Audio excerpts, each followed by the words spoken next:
April through June. Consumer spending up as prices rose. The Fed's preferred rate of inflation, personal consumption expenditure, showing it grew at 3.7%, at pace since June from a year ago. One of the things we're all paying more for these days, energy. Here's ABC's Elizabeth Schulze. A new estimate this morning from Moody's Analytics shows that the typical American household has now spent an extra $672 in gas, diesel, home heating, and jet fuel expenses combined since the start of the Iran war. Gas Buddy is also predicting that drivers will see the highest prices for the month of August on record. The U.S. and Iran exchanging barrages of missiles once again overnight. Members of the European Football Association agreeing to jointly boycott FIFA competitions in the future in protest of a new private equity plan for the World Cup would be run by Jared Kushner's brother. This is ABC News. Buttoning down D.C. for the upcoming Grand Prix, the Freedom 250 IndyCar race scheduled to take place around the National Mall next month, and they're getting ready for it. Here's ABC's Dave Packer. As IndyCars circle Washington, D.C.'s most famous monuments on the weekend of August 22nd and 23rd, security will be dialed up to 11. You're going to see a very high level of uniformed presence throughout the city and around this event. Secret Service Deputy Director Matthew Quinn. Secret Service agents, Secret Service police officers, MPD, U.S. Park Police, FBI. Plus countermeasures for possible drones. We're all on the same plan to make sure that this event goes off as safely and successfully as possible. Dave Packer, ABC News. Almost a year after Matt Damon won $1 million on Who Wants to Be a Millionaire, his OG bestie Ben Affleck did the same. The final question was about the names of pardoned Thanksgiving turkeys. His money will go to the Eastern Congo Initiative. I'm Sherry Preston, ABC News. We've got a major development. The mayor of Seattle has fired her police chief. More on that, but first, KIRO Newsradio real-time traffic. We've got that hit-and-run investigation that we've just learned about in Linwood on SR 99. We are looking out for a semi-cab. Right now, older times right now, Linwood to Seattle or Bellevue is about an hour and 20 minutes. Federal Way to Seattle, lots of delays, about 55 minutes. Renton to Bellevue, about 35 minutes. This traffic report is brought to you by KIRO News Radio. KIRO News Radio, 97.3 FM, Northwest News. Now, the latest from KIRO News Radio and mynorthwest.com. Good morning, I'm Katrina Gashard. Less than 4 days after the deadly gang-related mass shooting at the Bite of Seattle, Seattle Mayor Katie Wilson has fired her police chief, Sean Barnes. This morning, a coalition of Black community organizations marched into City Hall and confronted the mayor. KIRO News Radio's Luke Ducey is outside City Hall now. Katrina, good morning. Yeah, about 10 members of that coalition just headed up into an elevator to meet with Mayor Katie Wilson. A coalition of Black community organizers and organizations is rallying behind Barnes, trying to convince the mayor to change her mind, put him back in office. The coalition includes the NAACP, Urban League, Community Passageways, and several clergy and parent organizations.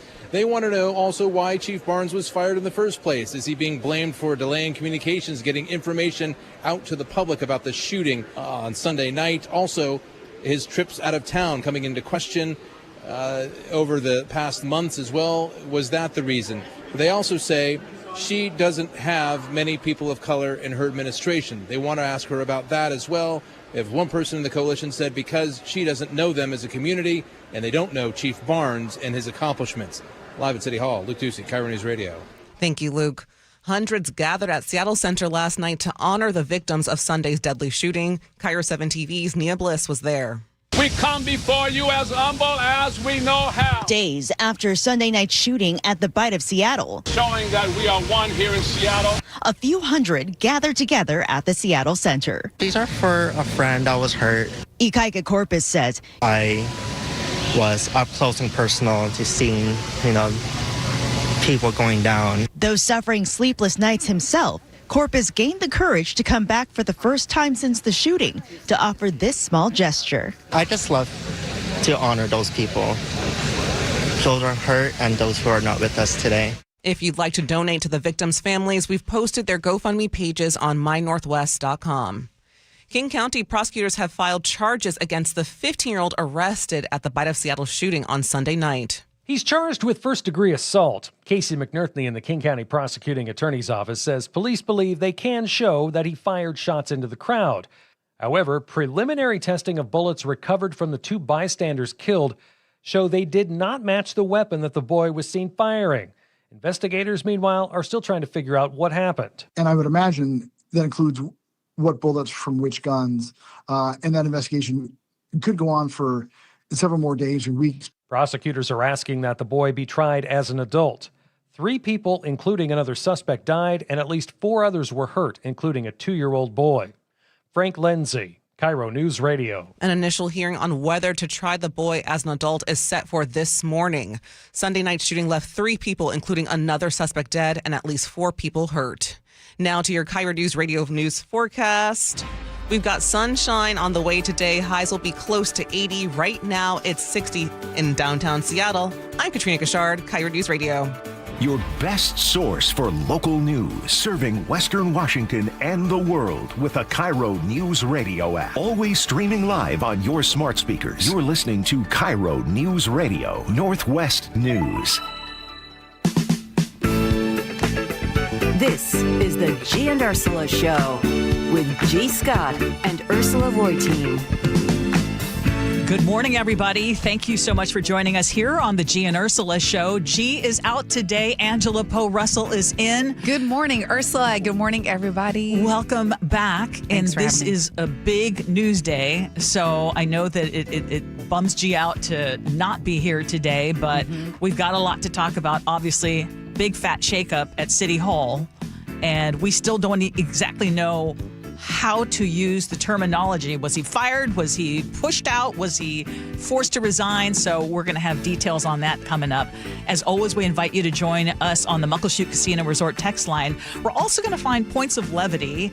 And one of the things that we're going to talk about coming up at 9:47, have you ever heard of the term career rust out? It's new to me. Yeah, so we'll get into that and more. But right now, let's talk about our top stories brought to you by Pendergast Law.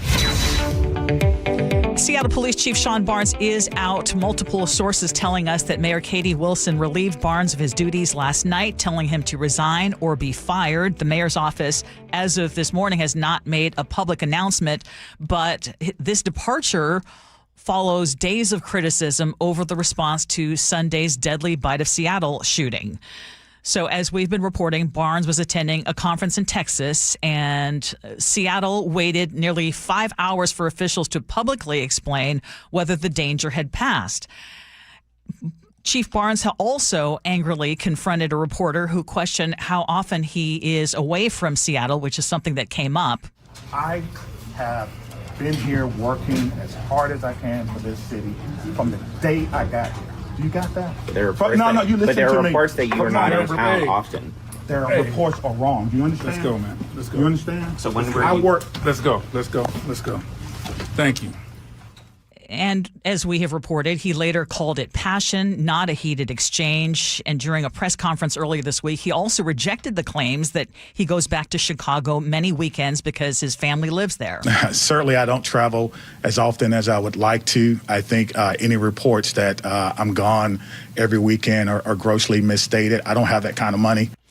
Barnes supporters are now rallying at City Hall, and I believe Luke Ducey is still out there, and some of these folks include leaders from Seattle's NAACP and Community Passageways. This is, we don't know for sure if he's been, I guess we haven't heard officially from the mayor. Yes. If this is the case, and let's assume it's so because he hasn't countered it, is that this is a deflection and a distraction. I still am in shock that we are... How far are we out from the tragedy at Seattle Center? It's been Sunday. Almost right. We haven't even gone a week. And this is the focus. This is the focus. All I know is that day when the shooting happened, I remember seeing video and police were there. They were on it. FIFA, like Seattle police, everyone rallied together. We've been on it. Glowing reviews. And I just can't believe that's the focus right now. Were there issues here? Yes, the confrontation that just happened with the reporter, not good. This travel thing, in my view, from what I've been able to see so far, this is ridiculous. I have nothing to comment on until it's compared to something. All I know is I look at the calendar that was reported in Publicola, and we're talking 7 conferences. Well, here's the big question. Was it a legitimate public purpose? Was it in line with policy, department policy? And was it consistent with past practices? I haven't seen any evidence that any of those 3 things were out of sorts here. Mm-hmm. So I guess I need to see what the reason was. I just know we have enough going on without adding more distraction and chaos into this city right now. And on the schedule thing, because, again, we don't even know, was he fired? Is he forced to resign? We know that there's beef going down, and there was supposed to be a meeting this morning. And one of my sources tells me, well, one of the reasons why it may be resignations versus termination is she wants him to resign. He would like to be fired because it would mean that he could file a unlawful termination lawsuit. So I think that there's some legal stuff, but, just like so many other things within this administration, it's just a cluster, what. But Chief Barnes, so according to what we're seeing on the calendar, he spent at least 47 days out of town through July 26th. But the count is incomplete, Angela, because Seattle police did not release his schedule for January, February, or most of March. However, let me just interject and say they're saying they didn't release it. But they actually identified that he went to Chicago 4 times starting in February. Yes, 17 of those days. So that's a little confusing to me because there are some February dates that are on there. So we don't have Chicago a full picture. 4 times. And the other piece of this, well, I'm sorry, let me let you talk. So I want to say, of the 47 days that he was out of town, 17 days were trips to Chicago that they have documented. 4 of those trips being in February, March, June, and July. Another 25 days spent attending 7 law enforcement conferences, including events in Dallas and other cities, which I think go along with the job. These were 7 legitimate conferences. And if you look at probably 4 to 5 days each one for 7, that's about 30 days. Yeah. And again, until I have a comparison, what did Gil Kurlikowski do? What did John Diaz do? What did Carmen Best? I have no comparison. Yes. And so I have tried to get that from other police agencies. And what I've heard from other police agencies is, especially for a first year, that's a lot. But let me continue, because what we can confirm is he was outside of Seattle for at least 47 days this year, including those 17 days in Chicago.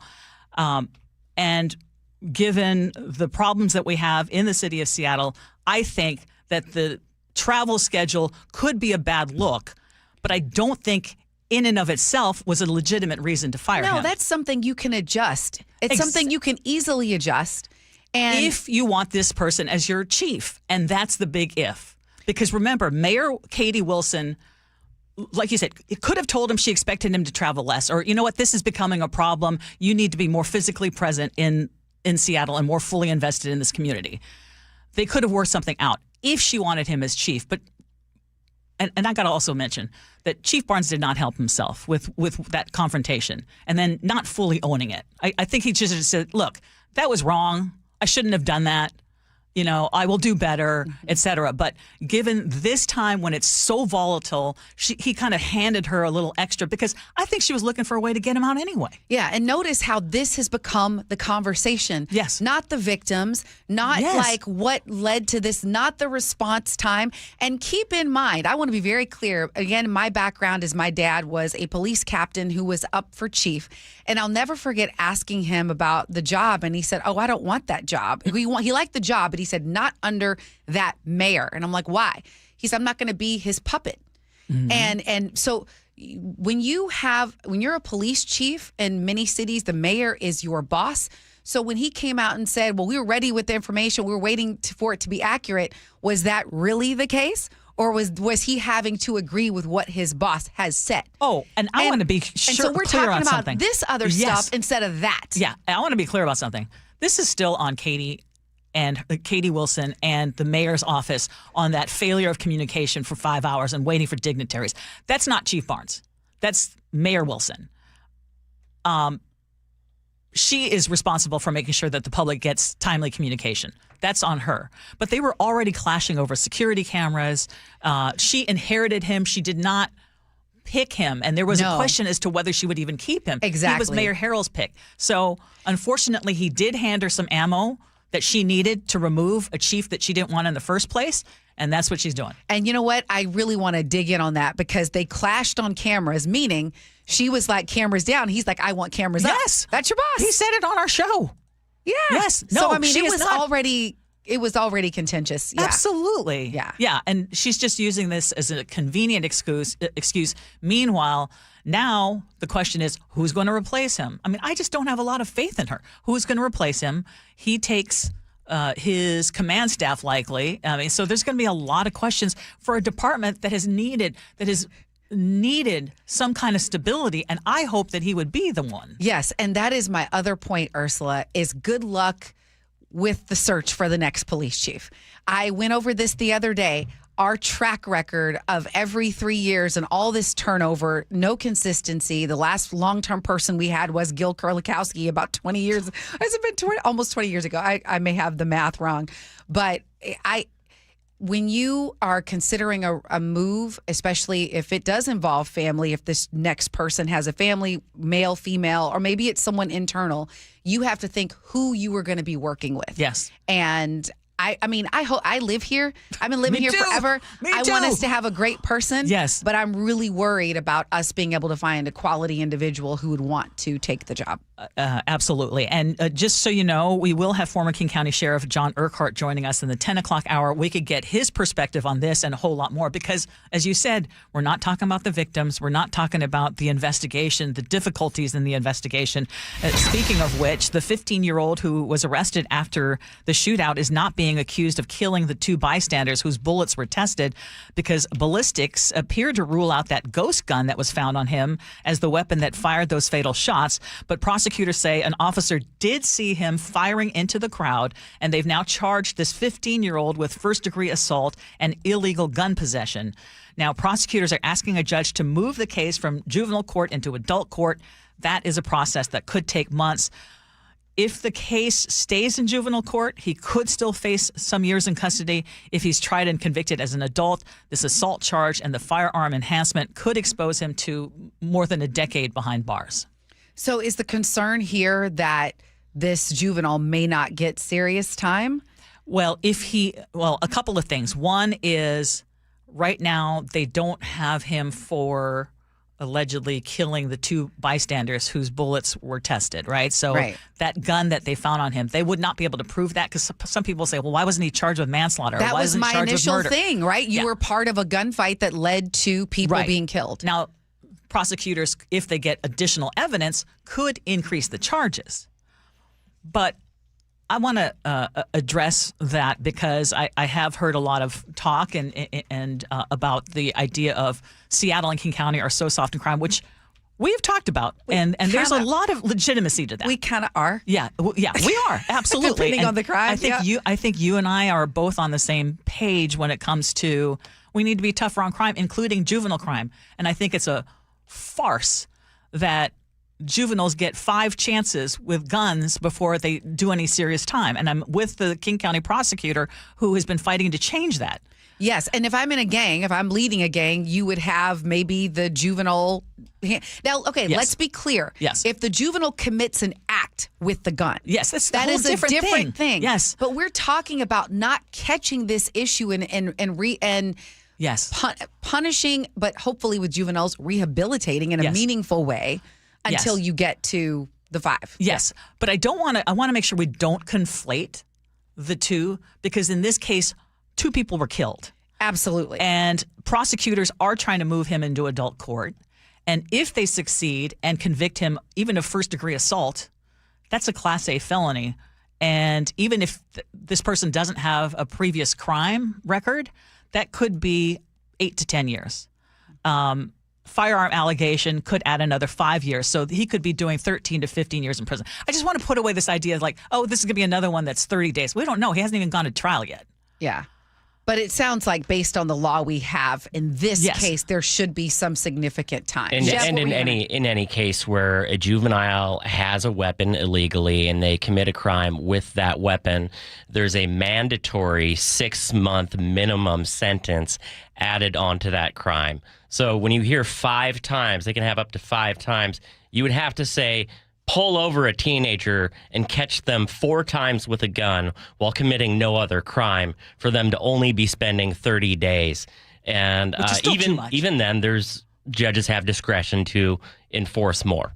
But in this case, for sure, it's like 30 days that is wildly, wildly improbable. Yeah, this is a 15-year-old. He's accused of something that could cost him his young adulthood, and that is the consequence that you pay for doing something. So what it turned out to be deadly. Or be involved in something that is deadly. So definitely we will follow that. Yes. For sure. Okay, let's change it up here because did you hear that Microsoft just made nearly $36 billion in profit over the past 3 months? Good for them. Yeah. It's a local company. I'm so happy for them. Did you also hear that the company also announced it's cutting 4,800 jobs, including 600 here in Washington? Not so good. Not so good. Yeah. Wonk, wonk. We need a sound effect for that. Yeah, I know. So I think that's the part that employees have a hard time dealing with. And I think it's hard to swallow because Microsoft is saying that its enormous bet on artificial intelligence is paying off. Its Azure cloud business is booming. 30 million customers now pay for its Copilot AI assistant. But at the same time, the company is also spending record amounts on data centers and computer chips, more than $50 billion this quarter alone. So business is spectacular, which is great for the economy. Investors are thrilled. Microsoft stock has jumped. But I guess this is the question I have, and we can just ponder this one. When a company makes $36 billion in profit and still eliminates thousands of jobs, is it fair to ask, is there ever enough success? Not when you're in the capitalist system. This is the system we're in. And I hate to just say that. I feel like that John Mayer song, You're Waiting on the World to Change. Yes. Like we're just waiting on the world to change, because that is the root of capitalism. You have to, because yes, in our minds, common sense, right? You're making a bunch of money. Yeah. No need to fire people. We don't need to fire people at this point or lay people off. Because, we have enough money to invest in the data centers and AI and do this. And save for a rainy day. But when you're in the stock market, it is a beast you have to keep feeding. It's never. Well, when you answer to shareholders, and when you have to answer to shareholders, record profits do not mean that now it's time to lay back. That does not mean the pressure stops. It means, well, what more can you do for me? Right. But we've always lived in a capitalist country, right? And we've always had a stock market. We've always had publicly traded companies. And I believe there's always been, at least to some extent, an idea of corporate responsibility. And the fact that, and the idea that you need to take care of your workers to whatever extent that you can. Okay. You need to have some loyalty, especially to the places that brought you the success. Cutting 4,000 jobs in Washington State, which allowed Microsoft to grow and flourish and thrive, while it is such a slap in the face when you're looking at hundreds of billions in profits. It's disgusting. Yeah, I just want to clarify because it said 4,800 jobs. Is it how many of it? The Business Journal said to date, I believe, over the last year, 4,000 in Washington State. Washington State. Yeah, and I know for a fact, talking to real estate agents, that they are seeing the impact of that in terms of people selling homes, in terms of people buying. I mean, it has an impact on our area. Well, the businesses, small businesses that aren't being frequented as much. For sure. That's Sorry, what I found was it. looking. Okay. Thank I was you. like, where did that come from? We need that on standby always. I know, today especially. Yeah. Okay. And can I say, I love that you said at the beginning, we wish G were here. I told G himself, I said, I'm glad I'm here. I said, but I also wish you were here on a day like today. I know. It was so funny. I was like, I wish you were here, but wait, I enjoy being, yes. Yeah, I know. We exactly. missed you, G. Yes, for sure. Okay, still ahead, we are going to talk about the controversy that the Seattle Storm is involved with and why one of the team's owners has now been suspended. So we'll get into that and more here on the Gee and Ursula Show.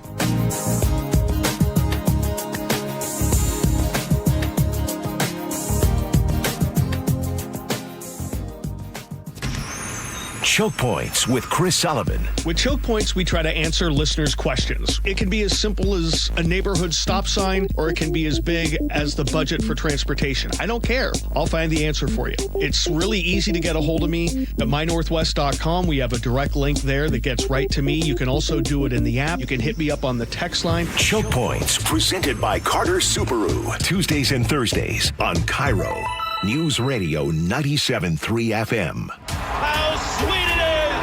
50 seasons of moments. 50 seasons of legends. A once-in-a-lifetime event. Join Mariners past and present at T-Mobile Park August 7th through 9th for 50 Season Celebration Weekend. The festivities begin Friday with a post-game slugfest, the Alumni Home Run Derby featuring Ichiro and other former Mariners sluggers, presented by Muckleshoot Casino Resort.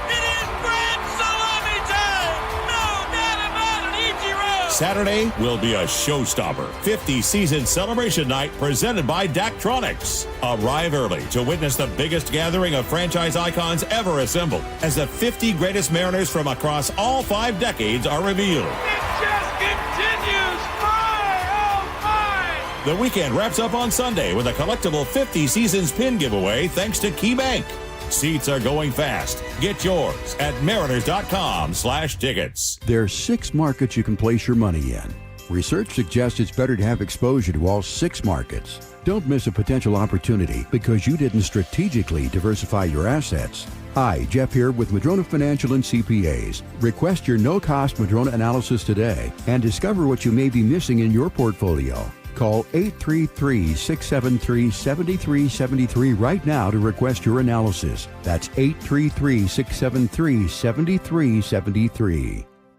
Your old water heater's starting to peter. DayandNight.net. Day and Night has $150 off installation of any new water heater, including tankless, backed by a free lifetime warranty. Hi, I'm Bruce. When your old water heater leaks or fails, the damage could be catastrophic. Whether you need an emergency replacement or you're planning ahead before it leaks, give us a call and we'll help you get into hot water again. Get $150 off installation of any new water heater. DayandNight.net. You're still glowing, flirting, grooving. You've still got it. But your immune system weakens as you age, making it harder to fight illnesses like pneumococcal pneumonia and RSV. Vaccines are a key part of any health routine and can help protect you from getting really sick. Ask your doctor or pharmacist which vaccines you need. See more at PfizerForAll.com. Sponsored by Pfizer.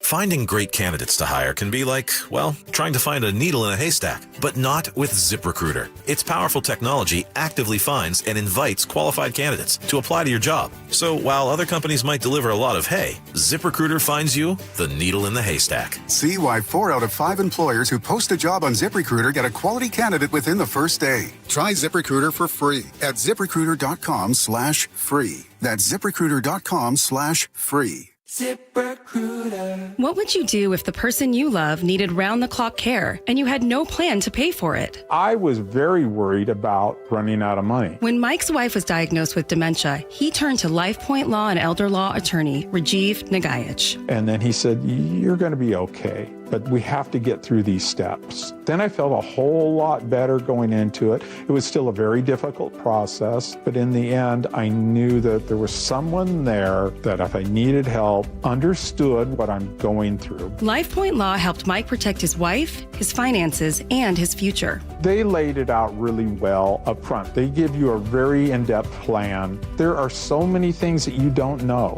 I could never have done it on my own. Register for a free LifePoint Law retirement planning seminar in Federal Way August 1st, Puyallup on the 4th, Tacoma on the 6th, or Bellevue August 8th. Space is limited, so sign up today at LifePointLaw.com. That's LifePointLaw.com.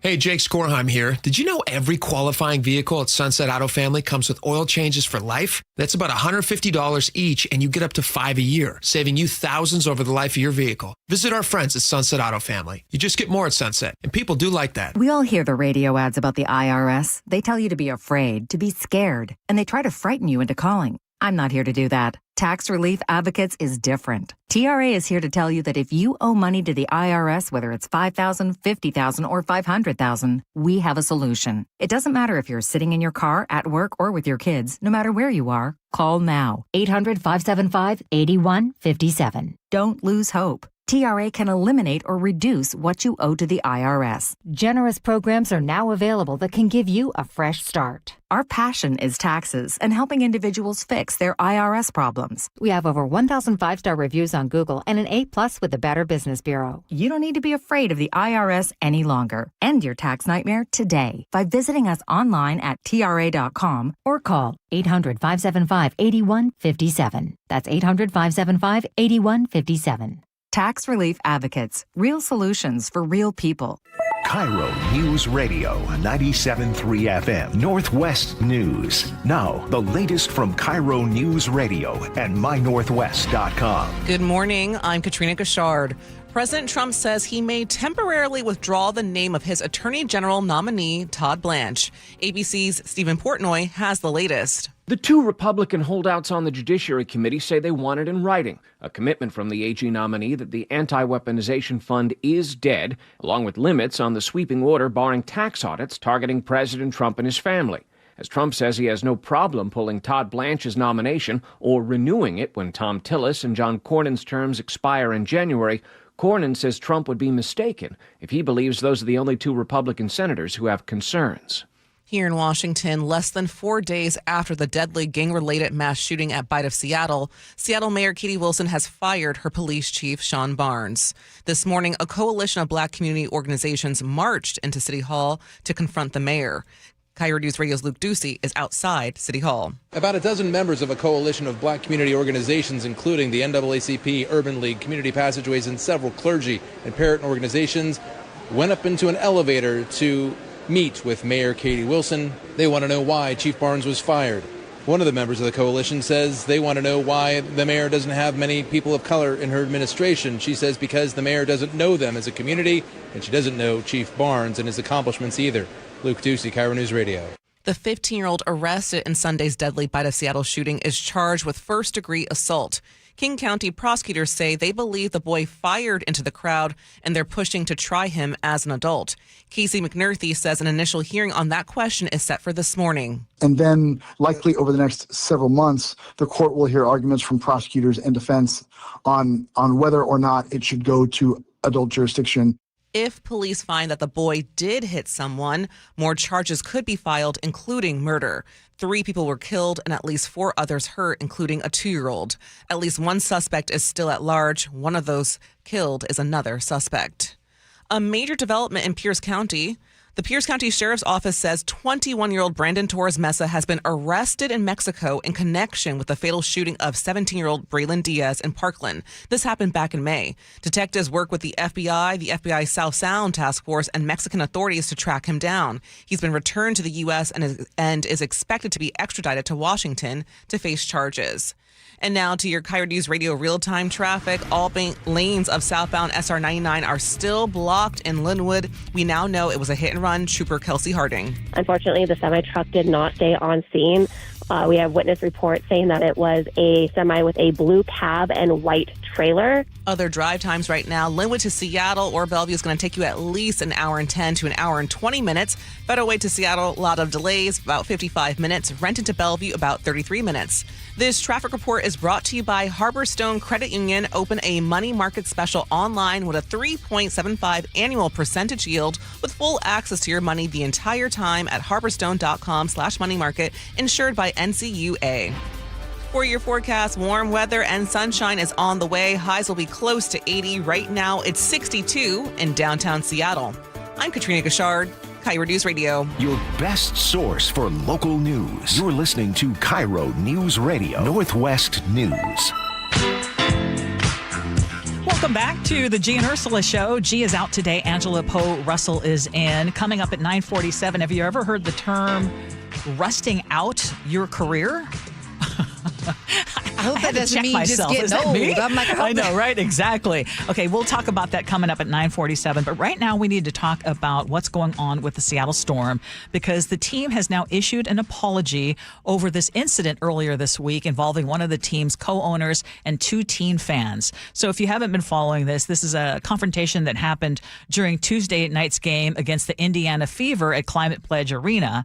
And for context, Fever guard Sophie Cunningham has kind of, she's made comments recently about allegedly speaking up for girls and basically saying that, the whole thing about biological men should not be able to play girls' sports.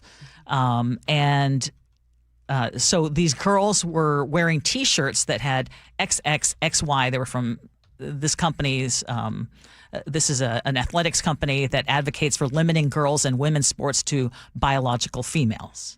Yes. And so co-owner Celeste Keaton said something to the girls, and what I'm hearing and seeing, because there's so many reports of what was said, but basically she said something to the effect of they need God's forgiveness, and she used an expletive.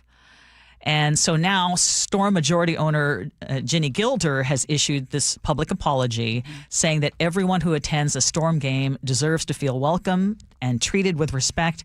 And now the story has even gone further, because now we're finding out that the WNBA has fined the team and suspended this particular owner from attending the team's next 5 home games, saying that team owners are expected to uphold league standards for respectful conduct toward fans. Mm-hmm. Yeah, I think the WNBA did the right thing on this, and it sounds like the Seattle Storm did as well, yes, issuing that public apology. Even though we may disagree on various issues, and obviously we should have certain boundaries in terms of how we protest. I think an owner confronting teen girls and saying what was said was just not okay. And they had to come out, because this is something we all come together where it's music events, sporting events, and hopefully we bond around that one thing. And we're going to have diverse views. And the WNBA is trying to build. They're on the upward track. They don't need this distraction to take away from that. You said it beautifully. Exactly. And I'm guessing that the team, first of all, I think regrets that this is even in the news right now, because this is a team that takes great pride in trying to be as inclusive as possible.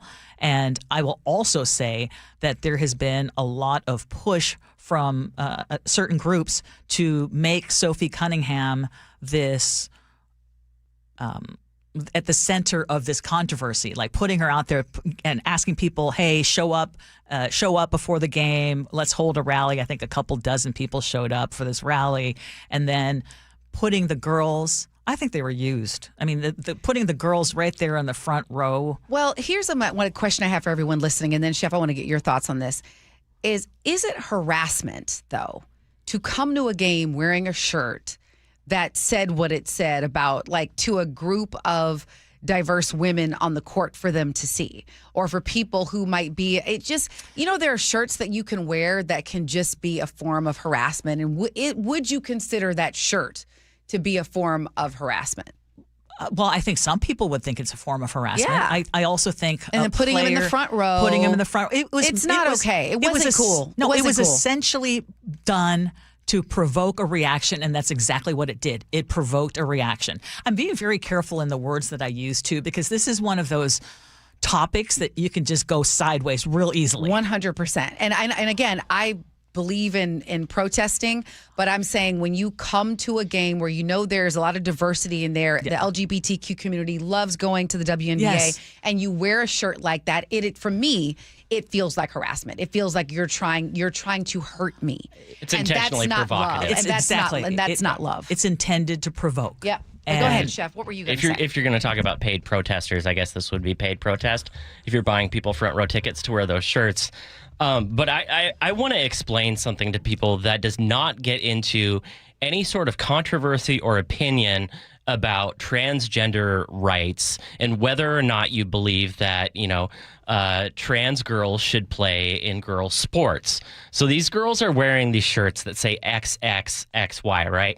And you often hear these phrases, there are only two genders, sex is binary, follow the science, biological sex proves XXXY, there are only men and there are only women. I want to go through some basic biological facts and explain to you why that is completely false, right? So most people develop either XX, female, or XY, male, right? But there are dozens and dozens of chromosomal differences that express in ways that do not fit into one category whatsoever. And those people are usually called intersex, or I believe it's different sex display. So, for example, someone born with an XY chromosomes, you'd think, oh, that's a boy, right? Well, some of those people, they have female external genitalia, they have breasts, and they have internal testes too, and no uterus. But they also, with XY chromosomes, might have typical male and female anatomy, sex anatomy, right? They can have female external genitalia and a uterus and fallopian tubes with X and Y chromosomes. And if you go with the reverse, XXX, hey, that's female, right? No, you can have people with XX chromosomes with ovaries and a uterus, but with external male genitalia. And there are dozens of variations of this. Like, I can't even go into the exhaustive list, let alone the fact that there are other chromosome patterns like single X or XXY, right? Where someone develops male, but they have small testes, lower testosterone, and they have breasts. And as much as I appreciate, and as much as I appreciate all this, do you think that anyone who is arguing on the side of, it's either a boy or a girl is going to listen to any of that? I would hope that as a society... that's just it. I hope everybody wants facts. I've had these conversations with members of my family. Like, my brother was born with a chromosomal abnormality that gave him a severe handicap. And people who are born chromosomally different are not handicapped. They are not, a genetic freak. It is a simple fact that genetic variation is a basic part of biology. Yes. It's a basic part of humanity. It's how we develop. Yes. In the same way that people have different hair colors and eye colors. So whatever your opinion on trans rights is, I just want to be clear that to say there are only two genders or it's just boys and girls, that's not a biological fact. Right. So to wear a shirt like that is, it's ignorant. It's ignorant.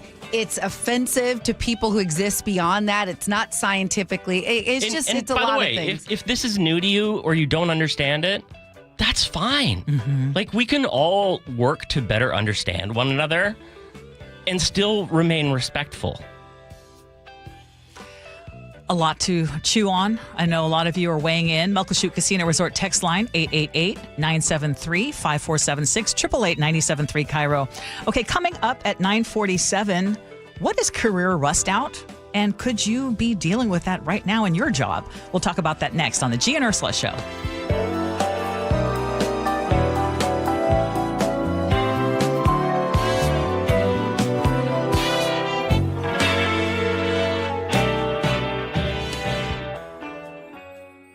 I know that hiring can be challenging. You need someone to match your role perfectly. Well, now you can meet them fast on ZipRecruiter. Build your team, build it sooner. Meet your match on ZipRecruiter. Just head to ZipRecruiter.com/free right now to try it for free. That's ZipRecruiter.com/free. Meet your match on ZipRecruiter. Try it free.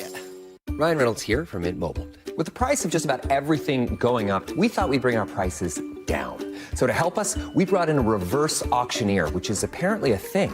Mint Mobile Premium Wireless. How did you get 30, 30, bit to get 30, bit to get 20, 20, 20, bit to get 20, 20, bit to get 15, 15, 15, 15, just $15 a month? Sold!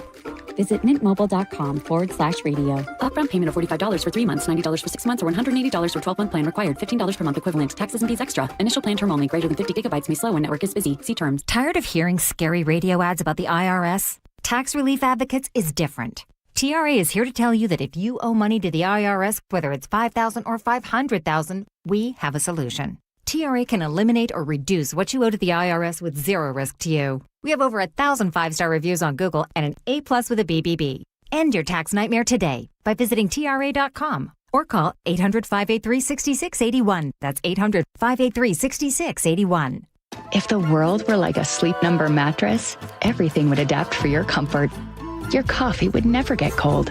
Your flight would always be on time. And your mattress would always respond to you and your unique sleep needs. Sleep Number mattresses are designed to respond to your body and shift with your changing life, helping you fall asleep faster and stay asleep longer. To experience a whole new world of comfort, visit a Sleep Number store or go to sleepnumber.com. Sleep Number. To a good night's sleep.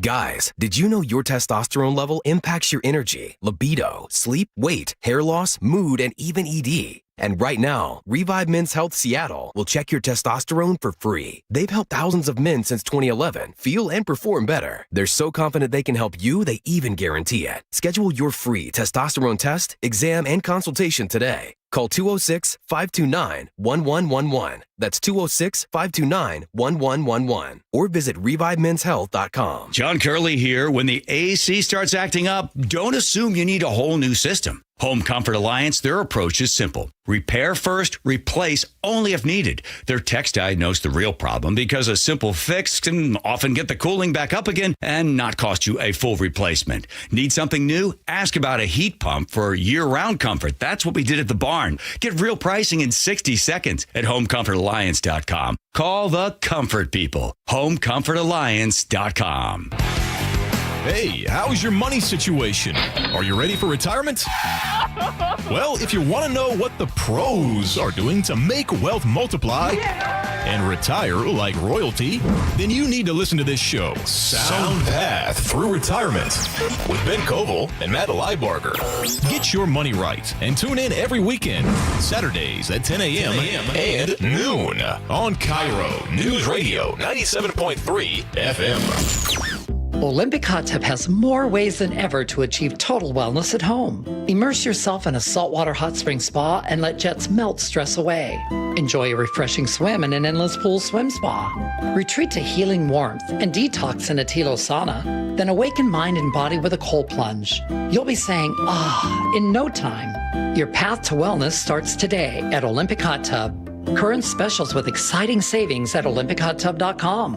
Better you, better life. Looking for a simple solution to hair loss this summer? Get the same breakthrough one-day treatment I received at Advanced Hair during their once yearly summer savings event. Your own natural hair begins to regrow the very next day, and Advanced Hair guarantees it will grow. Take advantage of your flexible summer calendar and get the most hair for your dollar during their best offer of the year. For details and a free consultation, call 425-449-8185, advancedhair.com. KIRO News Radio is giving you a shot at 4 tickets to see the Seahawks in their preseason home opener, Saturday, August 15th. To enter, open the KIRO News Radio app or visit mynorthwest.com/win for details. You can enter once per day, so the more you enter, the better your chances. Enter daily from July 28th through August 3rd. Full details and rules at mynorthwest.com/win. That's mynorthwest.com/win. It is 9:48 on the Gee and Ursula Show. Gee is out today. He will be back tomorrow. Angela Poe Russell is in. And let's talk about rusting out in our careers. What does that mean? Oh, yeah. You know, I was wondering about that. But yeah, because I was like, does it mean I'm getting old? Like, what does this mean? Okay, there was an article that came out, and this is a new term for people who are simply going through the motions at work. So feeling unmotivated, kind of having the doldrums. And this is different than burnout. Ursula. So which comes from your, people piling on too much work, too much stress, that kind of thing. Rust out happens when you're simply not challenged. It's too easy. It's simple. It's not exciting because you've done this 100 times before. Experts say, again, it's losing motivation, no longer finding meaning in your work. It's important to note that it is normal to have, highs and lows and ebbs and flows, but it's when it stays around, when you haven't in a long time felt that excitement at work. According to Gallup, employee engagement has been slipping. Just 31% of U.S. workers said they were actively engaged at work last year, down 36% in 2020, with the biggest declines among younger employees. Career experts say rust out doesn't necessarily mean it's time to quit, but it could be a sign to kind of think about things differently. Maybe asking for a stretch assignment, learning a new skill. I know for some people, they'll maybe keep their job and maybe do something interesting on the side, that brings them excitement. So, but what was interesting to me, Ursula, and I want to get your opinion on all this, is one theory to more young people staying at their jobs has to do with the economy and being nervous about moving and making a transition. So does this resonate with? You never look bored at work. Like you look like you got plenty of challenge. Because I'm not, even though, y'all know that I've been here for a long time. I started when I was 23. I turned 61 in a couple of weeks. That's a long time to be with one company, to be at one radio station. It's a very, very long time. But lucky for me, I have changed in my position. So I started as a desk assistant and became an editor, then became a reporter, then became a managing editor, then became news director, then became news anchor, and then now talk show host. This is my last. This is the last iteration of Ursula at KIRO Radio. There's nothing they can do to come up and say, Ursula, there's this other role. No. Oh, except that I do the Ask Ursula, which has been a joy. So no, I have never felt like I've been stagnant. Have there been lulls in my career? Yeah, but the kind of work that we do makes it hard to feel like you're not learning something new. Every single day, I'm feeling like I'm drinking from a fire hose. Every day, without exception. And so I think that has kind of kept me engaged in this work. But I'm curious, and I want to hear from all of you who are listening right now, too. Do you think of your work as it is a means to pay my bills and I get my enjoyment and my fulfillment on what I do on the somewhere outside? Else. That's a great, text us 888-973-5476. Should work just be for paying bills or do you have the philosophy, you know what? Pay the bills, get it somewhere else, get your passion and excitement from someplace else. Because I'm a firm believer of I could not do a job if I didn't actually love what I do. Think of how much time we spend here. Yeah, I honestly adopted that policy about 15 years ago. I have to enjoy what I'm doing. And I'd have to be really, but that's a very privileged position to take, right? Yes. But yes, have I taken on stuff for money? Absolutely. But in general, I try to move in that direction of moving in a purposeful way. Chef, what do you think? I think 31% saying they're actively engaged, that seems about right to me.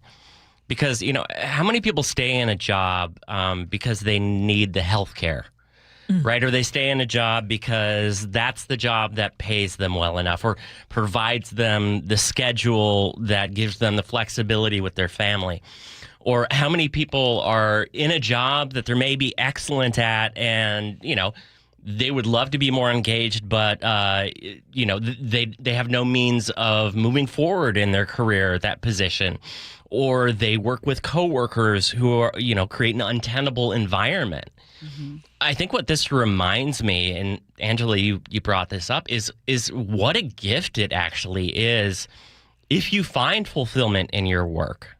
We operate on the assumption. And if it pays decently, too. Yeah, we operate on the assumption that, you should be able to, find, work your passion, and your career should be fulfilling, and it should be financially rewarding. Well, you're lucky if you can pick one. Mm-hmm. I have a question. Is it perspective? I remember talking to a lady who cleaned houses for a living, And she was telling me how much actually, there are two different people I've talked to, clean houses, said the same thing, how they love their work and they feel like they're making life better for people and giving them the bandwidth to be able to focus on the things that really matter. Ooh, I love that. Like they had, Great like you could perspective. see the sparkle in their eye. And I have to imagine, like, no matter what you do, you probably can, I don't know, can find some, whether it's building houses or it's just whether you enjoy it. I mean, you can look at, for example, transportation as a way of connecting people and getting them to where they need to go. Yeah. But I don't know. That's just. I remember hearing from a janitor, actually, reading about this, and a janitor said, people look down on us, but I love my job because I create this safe and healthy environment for kids to be able to learn in. And so maybe if you're stuck, if you can find some of that perspective. Mm-hmm. Now, Kevin in Black Diamond just texted in and said, I only work to pay my bills. There's no enjoyment out of working at all. That's tough. Said, I had enjoyment with my career when I was self-employed, but COVID pretty much ruined that. I've had to go back to work for a company ever since. I think there's also challenges when you're self-employed, too. Oh, gosh. From I my could talk friends to you who- about that. Okay, Oh, right? yeah, There's always yeah. this feeling like, okay, I got to line up the next gig. Yes. When's the next work going to be coming? Yep. I think that would be challenging as well. Okay, text us, 888-973-5476, 888-973 KIRO. We have a guest joining us next because you've heard that Seattle Police Chief Sean Barnes is out, either forced to resign or fired. We don't have the details just yet. John Urquhart is going to join us. He's going to help share some of his perspective. Was it a lot of travel for a chief? We've also got questions about the investigation itself and a whole lot more. So stay with us on the Gee and Ursula Show.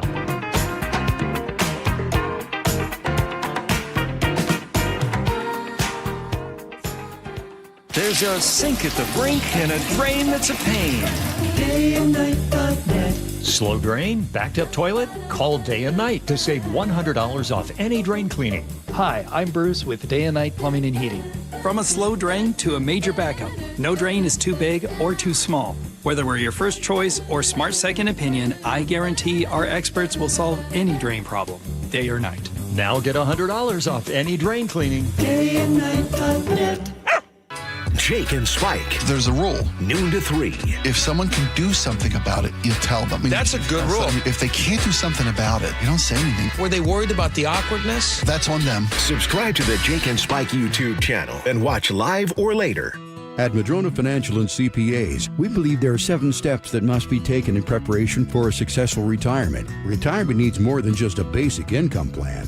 Hi, Jeff here with Madrona Financial and CPAs. Don't settle for a partial plan. Get the real deal by requesting your no-cost Madrona analysis today and discover what you may be missing. Call 833-673-7373 right now to request your analysis. That's 833-673-7373.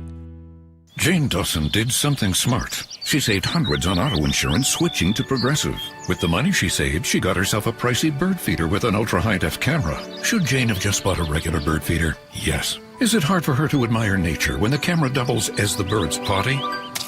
Also, yes. But it's Jane's savings, and if she wants to spend her time watching the digestive habits of the white-breasted nuthatch, we say you go, girl. Switch and see if you could save with Progressive and treat yourself.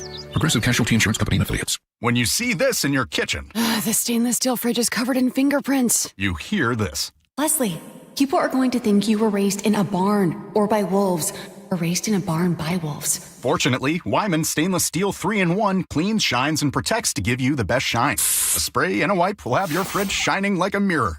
Wow, my fridge looks brand new. Your fridge looks amazing, Leslie. Sorry, I was being a little dramatic earlier. Your kitchen says a lot about you. Let it brag with Wyman.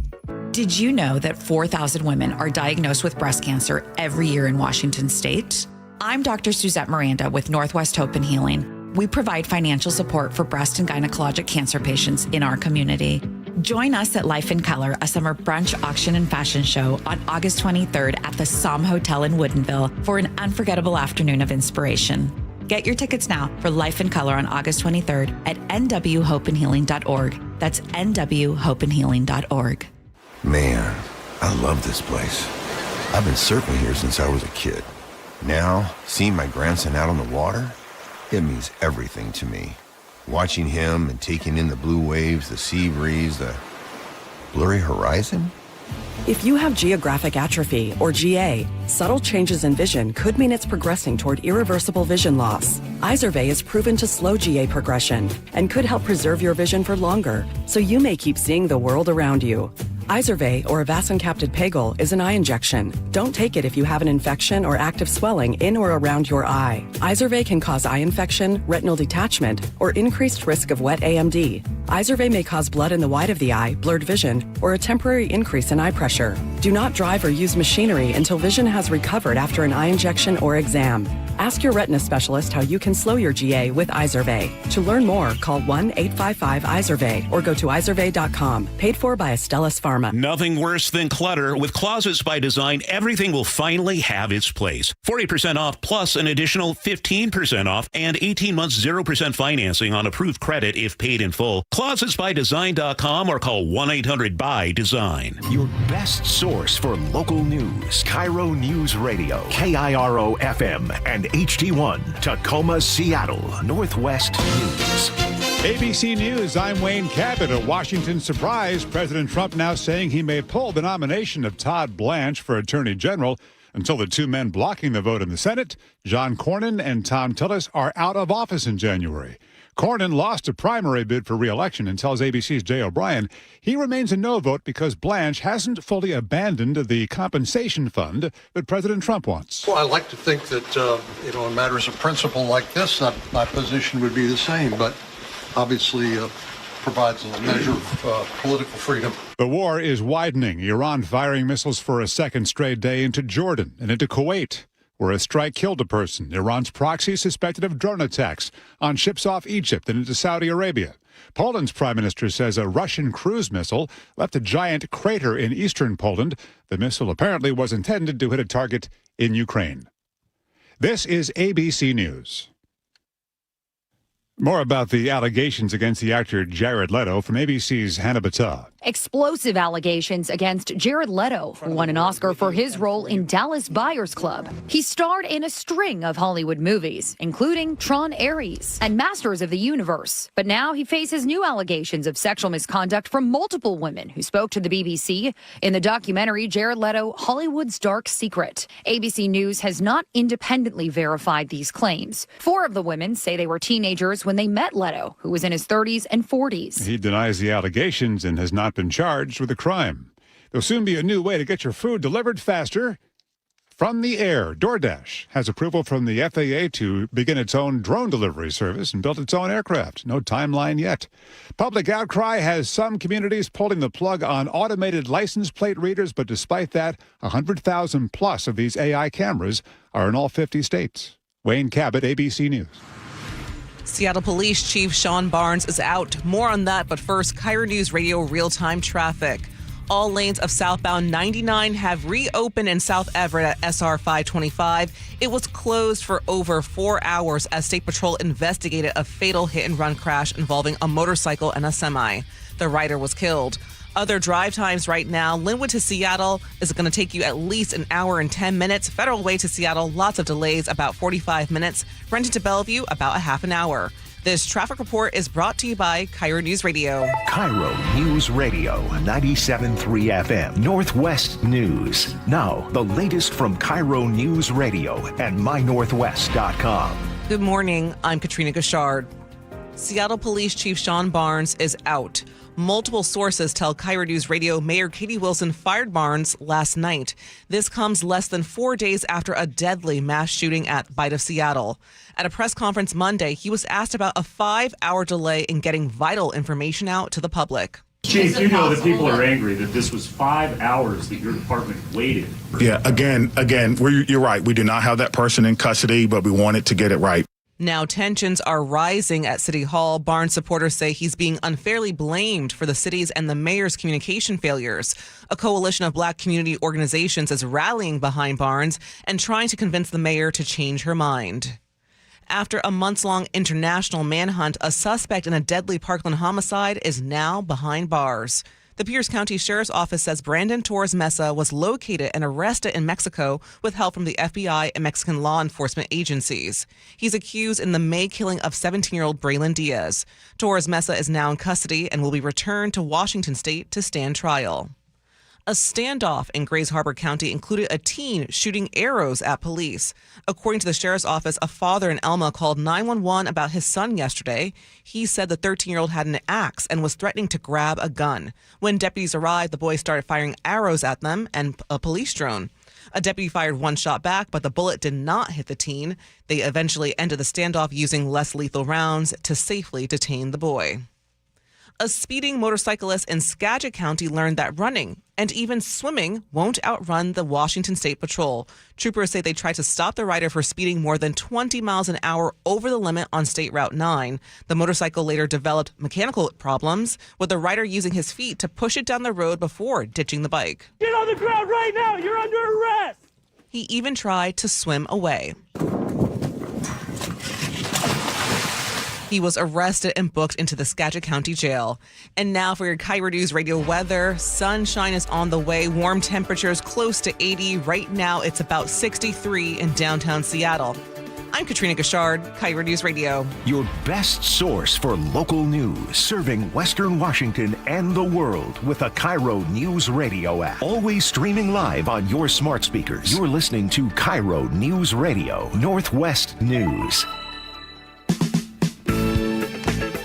This is the Gee and Ursula Show with G. Scott and Ursula Reutin. Welcome, everybody. Thank you so much for joining us here on the Gee and Ursula Show. Gee is out today. Angela Poe Russell is in. Thank you so much for being here, Angela. Yes, I'm glad to be here. You know, we were talking about our jobs and asking for people to text us about whether they feel like they're rusting out or whether they feel motivated. Someone texted in saying, my name is Rob and I love my job because I feel blessed I'm able to work after having my gut destroyed because of cancer. Oh. I am a survivor. I get to drive a truck, local delivery for medical supplies for medical research companies. The best part is spreading my joy and good spirits to my customers. I believe I am well liked. Finding purpose where you are. Finding purpose where you are. Rob, right? You said yes, Rob. Thank you for sharing that, Rob. We always need some good energy to start off an hour when we're going to hit some hard topics. Muckleshoot Casino Resort text line is 888-973-5476, 888-973-KIRO. What's new at 10? It is our top story this morning. Seattle Police Chief Sean Barnes is out. Multiple sources telling us that Mayor Katie Wilson gave him a choice last night to resign or be fired. The mayor's office, as of yet, has not publicly announced the move, but all of this comes following days of criticism over his absence during the deadly Bite of Seattle shooting, the city's delayed response afterward, and then that heated confrontation with a reporter who was questioning how often he travels out of state. But as you heard, if you heard us in the first hour, was this really about one bad week, or had the chief already lost the confidence of the mayor? We have someone who has been in law enforcement for decades, former King County Sheriff John Urquhart, joining us here in studio. Thank you, first of all, for coming in. Decades. Apparently, I never rusted out. Hey, look, you and I, decades. We can say decades, right? Exactly. Was it about 40? 43. 40 years total? 43. Yep. So you got me beat. Wow. I mean, congratulations on that. I started young. That's what I like to say, too. I was 16.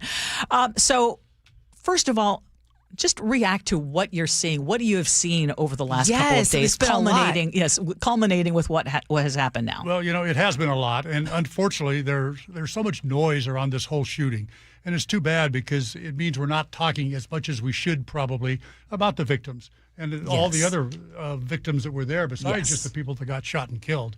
The terror that had to go through all the patrons that were there that were running away from the gunfire, and that alone is a big deal. But we've got all these other things, the fact that he wasn't there, which I think is a red herring, personally, the fact that he apparently travels a lot, the real delay in putting out any information whatsoever, and then it wasn't that great. The press conference the next day, it wasn't that great. The confrontation with the reporter from the South Seattle Emerald, Another press conference that really didn't give any information, and the fact that the mayor has been front and center in all of this rather than the police chief. And to me, from my perspective, that's the biggest aspect right there. And so what that told you is she doesn't trust who she has in that position to handle what would normally be handled by a police chief or a sheriff. That's how it should work. That's how it should work. I think that's what the public wants. That they don't want to have a politician front and center on a criminal issue like this. Yeah, that was weird to me. Who do you think was making that call? Was that so? You think that was the mayor deciding we're going to lead this? It was weird. Well, it's all circumstantial, but there's no doubt in my mind that either Katie Wilson or the people around her that were telling her what to do. She's brand new at this job. She's getting terrible advice, I think, which is surprising because I know she does have some good people around her. And she's just making bad decisions that have made this whole situation worse. We don't know what's gone on behind the scenes with Chief Barnes. Maybe there's other issues that he had that we don't know about. Right. But at this point, it appears that he's out, and I think that's too bad. Yeah. I want to talk about, because we still on the text line, I love what you said earlier about, unfortunately, we've had a big distraction, and it's led us away from talking about some other things we should, and we will get to that. But I just want to put some things to bed here and maybe get a better understanding from you. Chief Barnes' calendar came out yesterday. I want to say Publicola had been investigating it for some time. And what we saw were 7 conferences this year. They were all legitimate conferences, the legitimate conferences that existed, a couple, I think like an award thing he went to. So 7 of them, 4 trips to Chicago.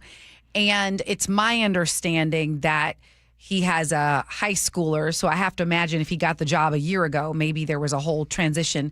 So when you hear 7 conferences, 47 days outside Seattle this year, potentially, what or is that, more. a month and a half that he's gone? 7, okay. 47 days is a month and a half out of, a 6-month period, pretty much? That's too much. Mm-hmm. Now, I faced the same thing when I became sheriff, and any big city police chief or sheriff faces it as well. You are in demand. You're a big deal, and people want you to come to these conferences. They want you to be keynote speakers. You want to go because you want to be in the center of the spotlight, so to speak. There's lots of training you can go to, and it really takes self-control. You have to say, no, I need to stay here. And you kind of learn that. I was really, really, really careful about where I went and when I went and for how long. And I just didn't do it. I was rarely gone. And maybe I'd take a week off at Christmas, and I didn't even do that every year, and maybe a 2-week vacation, and that was it. And yeah, I'd go to a conference maybe, but boy, not very many. Just not very many. I think you may have heard me say it on television. Woody Allen says 80% of success is just showing up.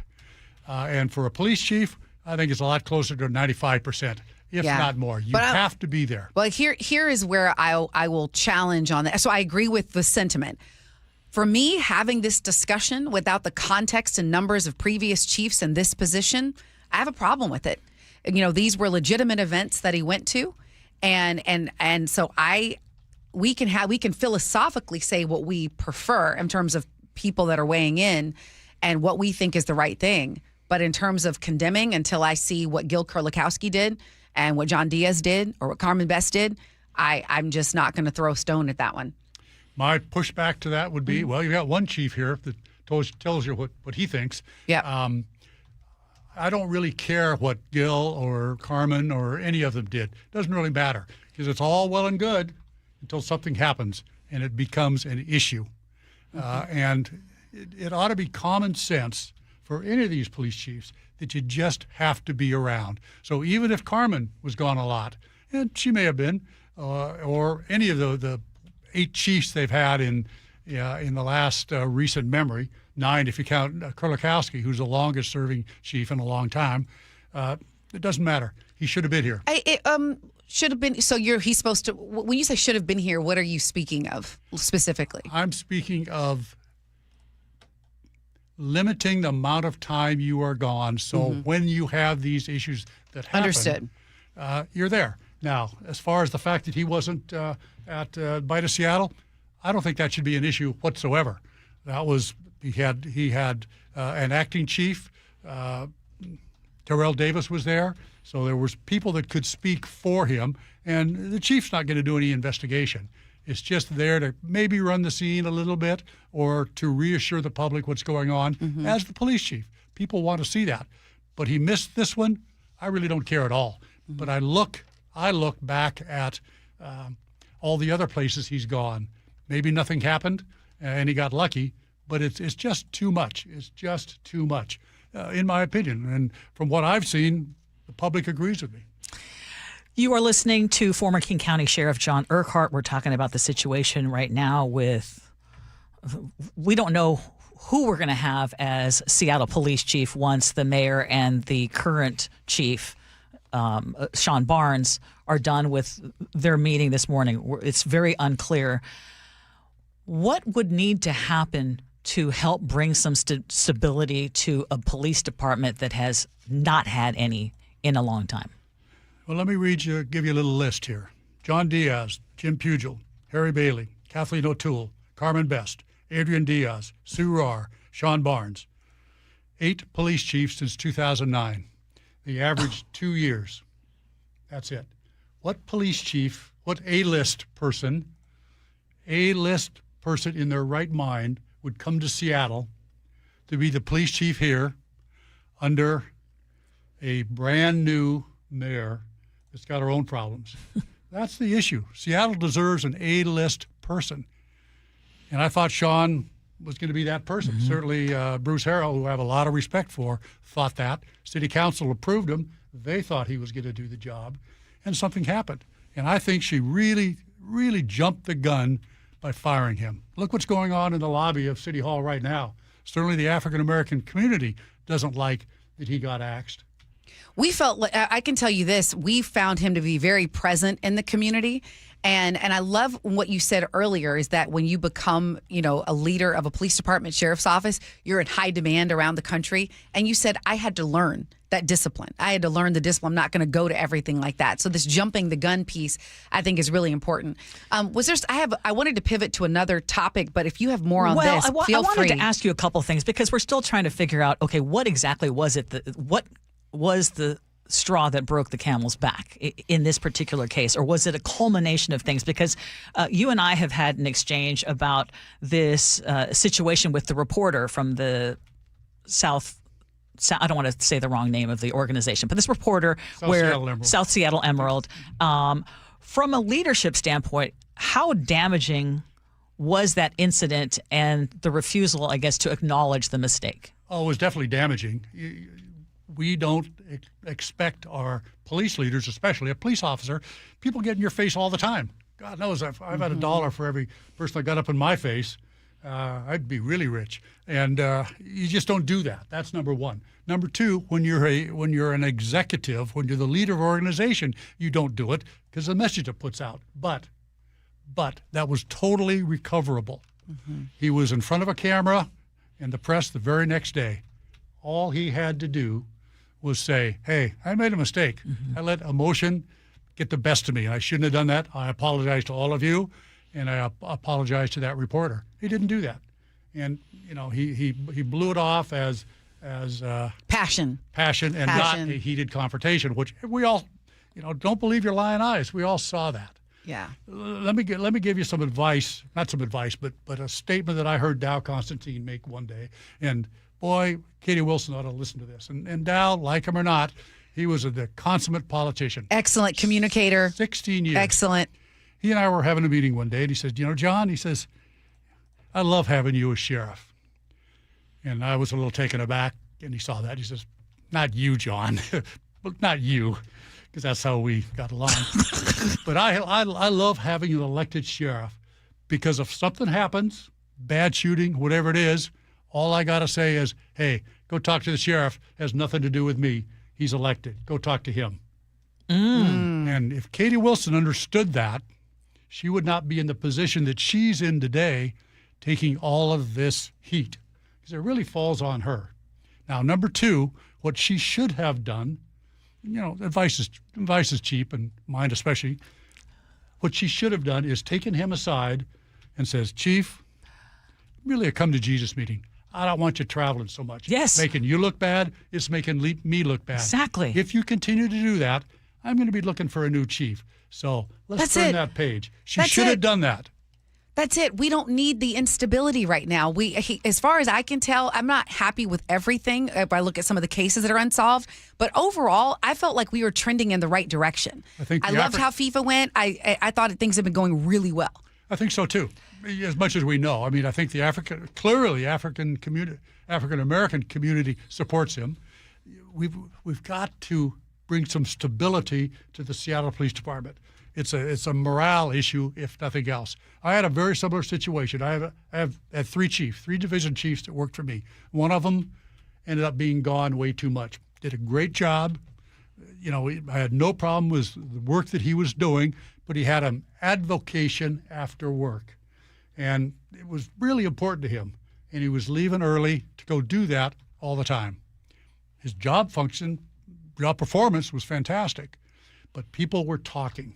So-and-so, I won't name him, is gone too much. So I sat him down. I said, buddy, this is what's going on. We both know it. I know it. If I see it, all your people see it as well, and it doesn't look good. Knock it off, or I'll get a new chief. I never had another problem with him at all. And you bring this up, though, and we'll move on after this. The thing is, if she wanted to keep him, there would have been ways for her to address these issues. The bottom line is, they've been clashing from the start, and this is not her pick. Apparently. Right? Yep. So the camera issue, they clashed over that for sure. Okay, a couple of things I want to talk about because so now we're dealing with this while we're going into Seafair, all the festivals. Yes. And there was a lot of discussion about the Bite of Seattle and the fact that it was open. From your law enforcement experience, is it time to kind of section off like we do at other festivals? I mean, at a festival I just went to, and there was, a couple of entrances. You didn't have just this wide open space. From a public safety standpoint, I know there's different types of public safety. You think it's time to kind of, at these large events, have some barriers so that it's just not? I think it may be nice, but look at the Seattle Center. Look how big it is. And maybe if you had magnetometers and so on and so forth, you could have kept this 15-year-old out and his guns and his two buddies, at least two or three, not buddies, but others that were carrying guns illegally. But you can't keep the guns out. You can't keep the guns out of the Seattle Center because it's a public area. It's against the law to do that. They tried, a former mayor tried to do that and got shot down by the Supreme Court. So that's not the answer, I don't think. Okay. Where you can do it, there are certain venues where you can, but they're private. They're not public. Understood. So that's not it. I would rather see people staying in jail when they're caught with guns. That is the issue, whether it's juveniles or adults. We bring that up. That was one of the things we said, too. We need to be a lot tougher when it comes to crimes committed with people, including young people carrying guns. But what can we do meaningfully to keep guns away from kids? Like when you looked at this situation, a ghost gun, and then at the other gun that had all sorts of ammo still in it, getting in the hands of young people. Well, the ghost gun was illegal. The magazines that they had on the two guns were illegal. They can't possess even the magazines, even the clips that held all the ammunition. They can't possess that. Nobody can, juvenile or adult, unless they had them in their possession prior to 2022. And the 15-year-old would have been, 9? So that doesn't apply.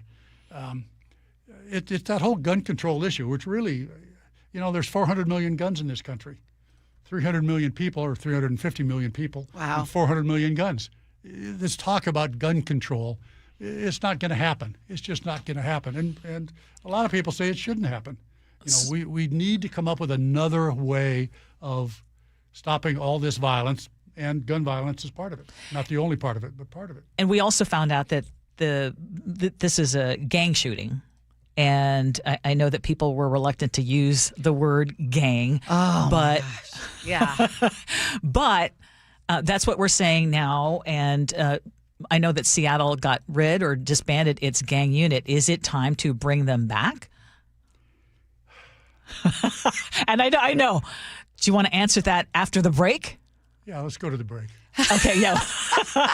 Okay.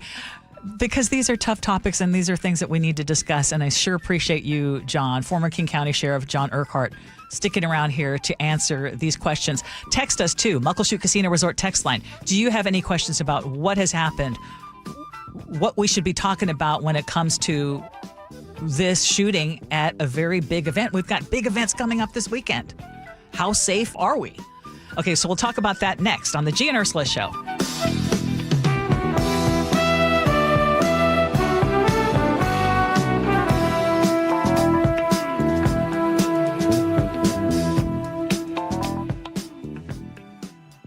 Dear Ursula, I have a group of friends who have bonded over...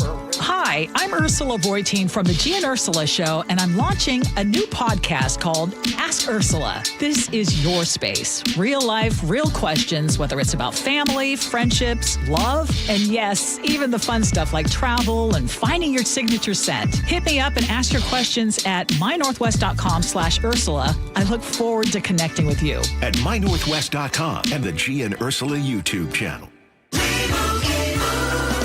And Doug. Limu and I created a trick to help you remember that you can customize your car insurance and save with Liberty Mutual. You see, the shirts Limu and I wear are yellow, and yellow is the color of lemons, and lemons grow on trees, and trees provide oxygen, and oxygen helps us breathe, and breathing is how you live, and you can live more life when you save money by customizing your car insurance. I agree, Limu. It's really quite simple. Only pay for what you need at libertymutual.com. Liberty, liberty, liberty, liberty. When you see this in your kitchen, The stainless steel fridge is covered in fingerprints. you hear this. Leslie, people are going to think you were raised in a barn or by wolves or raised in a barn by wolves. Fortunately, Wyman Stainless Steel 3-in-1 cleans, shines, and protects to give you the best shine. A spray and a wipe will have your fridge shining like a mirror. Wow, my fridge looks brand new. Your fridge looks amazing, Leslie. Sorry, I was being a little dramatic earlier. Your kitchen says a lot about you. Let it brag with Wyman. I like it hot. Beg your pardon? Can you make it hot for me, Dan? I think so. Half heated ain't hot enough. No. That's why I called you. Apollo Plumbing. Yeah, my sorry old water heater. Oh. Ain't getting me the hots anymore. You want hot water. That's what I said. That's what we do at Apollo Plumbing. And you're ready? Right now. When can you? How about today? Same day? We'll have you in hot water tonight. Clever. How about an upgrade? A tankless water heater would mean endless hot water. Now you're cooking. That's just for starters. Starters? How about we make it a worry-free water heater? Worry-free? Wrenchie's worry-free warranty. Which covers? Repair, service, all included. And when it wears out? Apollo replaces it. No extra charge? Nothing. Nil? Nada. As an Apollo A-list member, you're covered. And payments? To fit your budget with approved credit, of course. And I'm hot again. Worry-free. That's for me. We're on our way. Thanks for making it hot. We're ApolloPlumbing.com. Holy smokes, I can see. Hey everybody, it's Rick Riz, and I just had refractive lens exchange from K2 Vision, and it's amazing. K2 Vision RLE means no more readers or glasses for me. Plus, I'll never get a cataract. Now, when I call a game, you won't see those readers dangling from the end of my nose to see the field and then my notes. I only wish I had done it sooner. It's like seeing a whole new ball game. K2 Vision RLE was quick and painless, over in just minutes, and I knew I was in great hands. The K2 Vision RLE team has done over 150,000 lens procedures. You can trust their stuff. K2 Vision RLE is my permanent solution to a lifetime of great vision. It could be yours too. Enjoy life's good years without readers, glasses, contacts, or cataracts. Get your free Zoom consult now at K2VisionRLE.com. Then you can make the same call I did. Goodbye, glasses.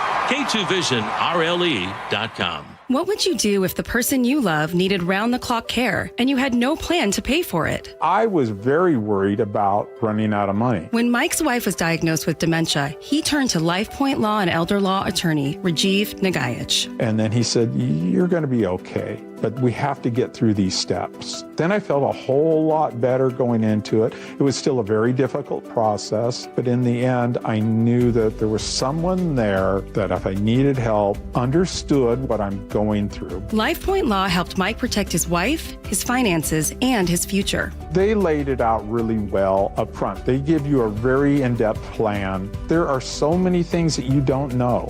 I could never have done it on my own. Register for a free LifePoint Law retirement planning seminar in Federal Way August 1st, Puyallup on the 4th, Tacoma on the 6th, or Bellevue August 8th. Space is limited, so sign up today at lifepointlaw.com. That's lifepointlaw.com. All right, I'm so excited to be talking with Phil Mitchell. He's a new advertiser to the show. He owns Sunset Auto Family. Phil, welcome. Thanks, Jake. You guys offer something that I think is so valuable. We have so many listeners in our audience who are business owners and a lot of people who are driving commercial vehicles. You guys are basically like a perfect silent partner because you offer repairs for life on these commercial vehicles. Tell me about that. Well, basically, repairs for life means any vehicle that we repair for over $250, we're going to cover that repair for as long as you own the vehicle. So if you got a commercial fleet and you put a transmission in your 250,000-mile truck, we're going to cover that for life. And you think about the value added there for a small business owner who is trying to stretch every single mile out of these vehicles. You don't even have to buy the vehicle from us to get the repairs for life. Basically, we want to service your entire fleet. So if you bought your fleet from somewhere else, let us service it. We'll give you repairs for life. We're going to save you thousands. Love it. Only at Sunset Ford and Sunset Chevrolet in Sumner. You just get more at Sunset, and people do like that. Jason Rantz here. If your water heater is getting older, leaking, or running out of hot water, CM Heating has an affordable solution. Get a new gas or electric water heater installed starting at just $44.99 a month. With CM Heating's Comfort as a Service program, you'll get lifetime repairs and maintenance at no extra charge. Parts and labor covered for life. Plus, same-day installation is available in many cases. Schedule your free estimate today at cmheating.com. License number CMHEAHL 750LP. Guys, your testosterone level impacts your energy, drive, weight, hair loss, and even ED. Revive Men's Health Seattle will check your T level for free. For your free T level check, exam, and consultation, call 206-529-1111 or visit revivemenshealth.com. KIRO News Radio 97.3 FM, Northwest News. Now, the latest from KIRO News Radio and mynorthwest.com. Good morning, I'm Frank Lindsay. A coalition of black community organizations has been at Seattle City Hall this morning trying to convince Mayor Katie Wilson to reconsider her firing of Seattle Police Chief Sean Barnes. Alton Fields, an elected trustee at Seattle's First African Methodist Episcopal Church, telling KIRO News Radio. She's just really too quick on the draw there because I just feel in my heart that he hasn't got a chance. You just can't fire, I feel, a police chief within a year. He hasn't even been on the job a year. And he's doing the best he can. And, there's mass shootings all around the country. And police chiefs aren't fired like that. Now, sources told KIRO News Radio that Barnes was given the option to resign or be fired yesterday and that he chose not to resign. Our Luke Ducey is at City Hall. He spoke with some of the people who apparently did get to meet with the mayor. And according to what Luke is hearing, she apparently was unclear with them if she even fired Barnes. So we're going to talk to Luke here in a little bit and get some clarity on that. Meanwhile, questions about how much time Barnes has been out of town have come up since Sunday night shooting at Seattle Center, where, of course, 3 people died. He was in Dallas. There's also been backlash against the city over the fact that it took 5 hours before SPD put out an update that night. Police department said they were told to wait for dignitaries to arrive. Wilson denied that she told them that. Prosecutors, meanwhile, want the 15-year-old boy charged in connection with that shooting to be charged as an adult. Preliminary hearing on that was set for this morning. A final decision, though, could take weeks. For now, the boy is charged with assault and unlawful possession of a firearm. And there's at least one more suspect still on the run. One of the 3 people killed was also a suspected shooter. Questions being raised after ICE agents arrested a man near Seattle Center while investigators were processing the scene of Sunday's shooting. Washington Democratic Congresswoman Pramila Jayapal criticized the timing of the arrest. It does seem incredibly insensitive and cruel to come back and conduct an ICE enforcement action right after we had a shooting where 3 people died, 4 people were injured, and hundreds of thousands of people were traumatized. ICE has not responded to KIRO 7's questions about the case. Seattle Center told us the arrest happened on a nearby street, not on its property. And SPD says they could not confirm any ICE activity at all. That's KIRO 7's Jason Sloss. After a months-long international manhunt, a suspect in a deadly Parkland homicide is behind bars. Pierce County Sheriff's Office says Brandon Torres Mesa was found in Mexico and arrested with help from the FBI and Mexican law enforcement. He's accused in the May 24th killing of 17-year-old Braylon Diaz. Torres Mesa is again in custody in Mexico and will be returned to Washington to stand trial. Let's take a look at the roads now. Your traffic Got some delays coming out of Everett. To make your way to Seattle, take you just over an hour. Normally this time of day, it's a 45-minute drive. Linwood to Bellevue, about a 5-minute delay right now. And if you're heading from Linwood into Seattle, big delay in that part of the world too. 51 minutes it'll take you. Normally takes you about 29. This traffic report is brought to you by KIRO News Radio. Weather forecast. Sunshine, 78 degrees today. We warm up tomorrow to about 83. Sun and clouds on Saturday. Also a few showers, and it'll be breezy too. A little of everything. A little bit cooler. 72 degrees. Right now, we've got 69 degrees in Seattle. I'm Frank Lenzi, KIRO News Radio. Your best source for local news. You're listening to KIRO News Radio, Northwest News. This is the Gee and Ursula Show. Gee is out today. He'll be back tomorrow. Angela Poe Russell is filling in, and we are having a conversation with former King County Sheriff John Urquhart about the debacle that is currently City Hall. And you just heard in Frank's report, we still don't know exactly what is happening, and it sounds like it's not real clear at City Hall. But you had mentioned before the break, we were talking about what happens next. Who's going to want this job if, in fact, he is out? Internal? External? Your thoughts on that? Seattle is a big city. The Seattle Police Department is a good police department. Let's not gloss over that. It's a good police department, and it deserves a really good chief, whether that was Sean Barnes or not, or the next person. But you got to ask yourself, what A-list person, police executive, is going to want to come to Seattle and work for a mayor that very, very easily could be a one-term mayor. So got 3 years left, a little over 3 years left, in a tumultuous situation. And that's a shame, because the Seattle Police Department and the citizens of Seattle deserve better. They deserve the best. They absolutely deserve the best. And it's incumbent on the city council and the mayor to find the best. And right now they're looking with their arm tied behind one arm tied behind their back, and that's not good. And one of the things that I'm concerned about too, as someone who lives in Seattle, is I think Chief Barnes was doing a great job in terms of bringing in new recruits, and the police department has been trying to ramp up the number of recruits every year. What does this do to that effort? Well, it's a morale situation, number one, within the police department. You know, no job, whether it's a police job or any other job, likes uncertainty. They want to know who your bosses are, good, bad, or indifferent. They don't like this constant change. They want some sort of continuity. And to do good police work, you have to have high morale. You've got to have good morale in the department.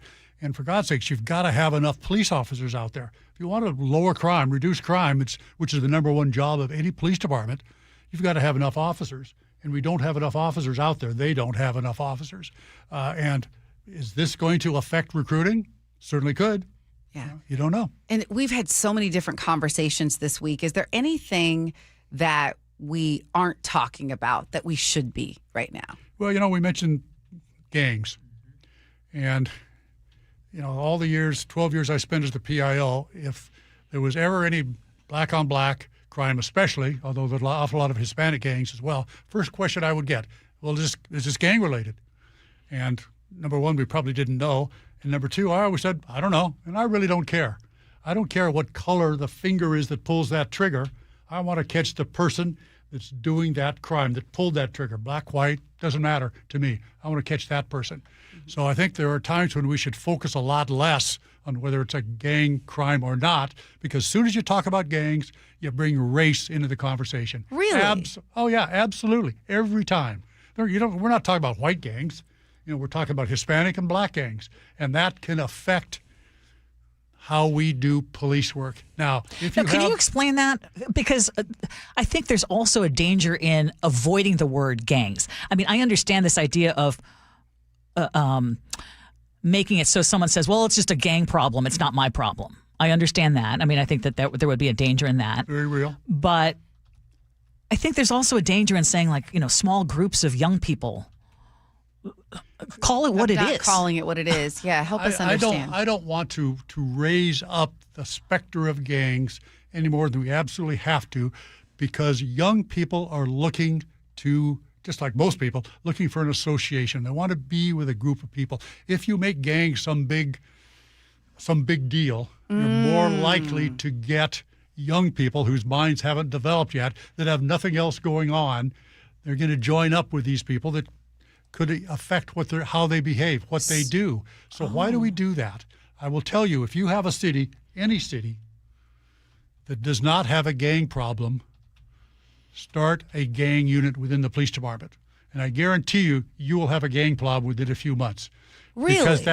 Because that gang unit will go out there, and every crime they come across, they will turn that into a gang situation. They'll check that little box, and all of a sudden you've got all these crimes that before were just crimes.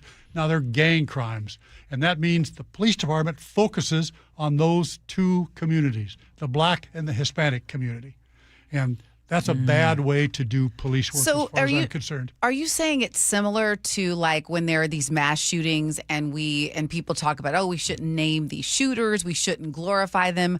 Are you saying by constantly using the name that we're giving them power and cred and that kind of thing? Yes.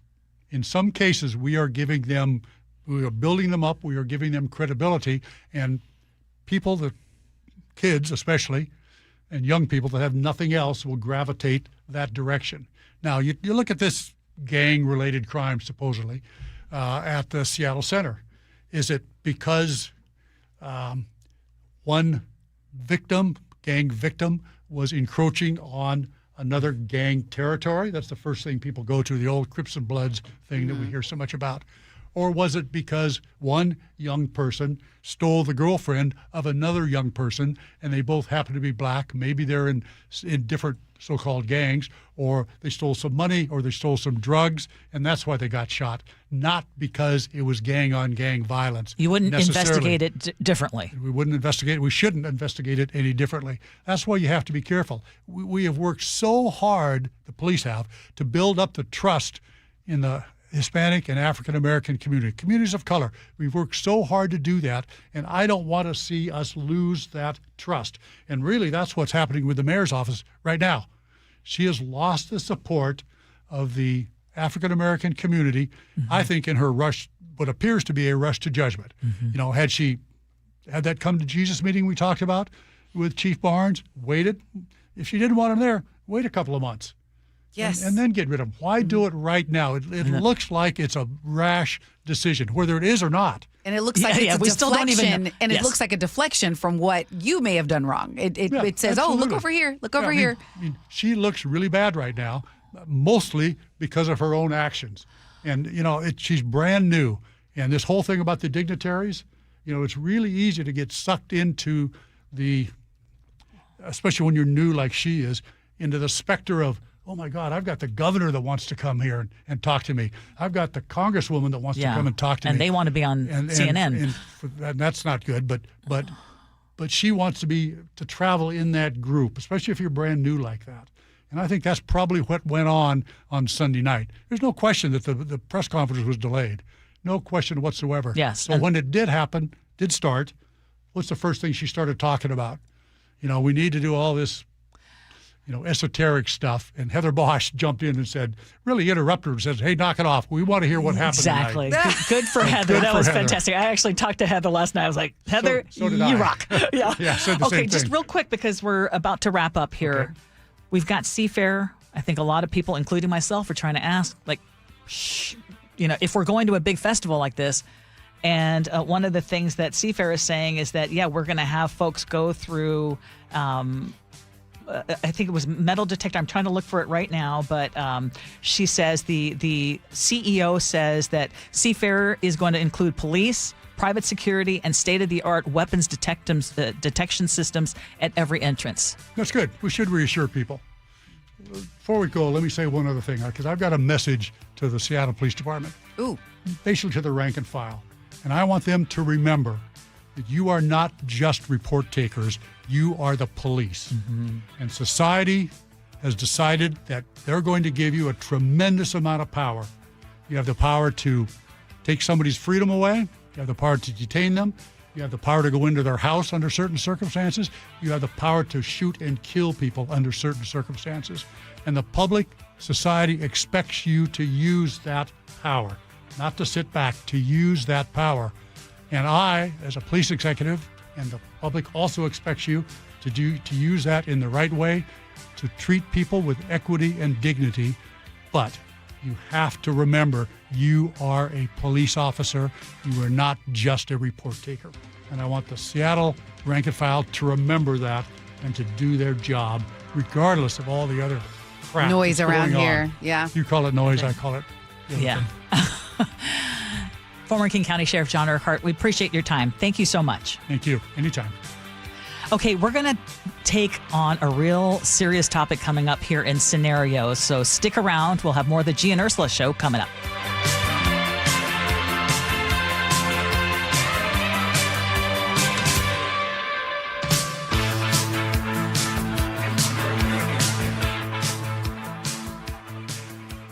Insulation rebates from PSC are at historic highs. American Crawl Space and Pest Services gave over $3 million in PSC insulation rebates last year, more than any contractor in Washington. Homeowners, business owners, and PSC trust American Crawl Space and Pest Services. Was your home built before 1990? Visit AmericanCrawl.com to see how much you can save on replacing your insulation. American Crawl, the heroes you call.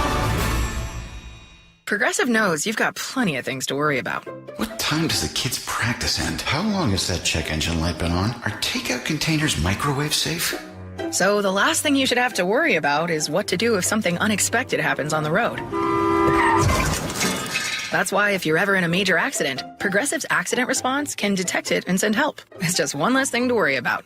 How long does chicken last in the fridge? Progressive Casualty Insurance Company and Affiliates. Limited availability in California. Driver is responsible for emergency and towing charges not covered by the policy. If the world were like a Sleep Number mattress, everything would adapt for your comfort. Your coffee would never get cold. Your flight would always be on time. And your mattress would always respond to you and your unique sleep needs. Sleep Number mattresses are designed to respond to your body and shift with your changing life, helping you fall asleep faster and stay asleep longer.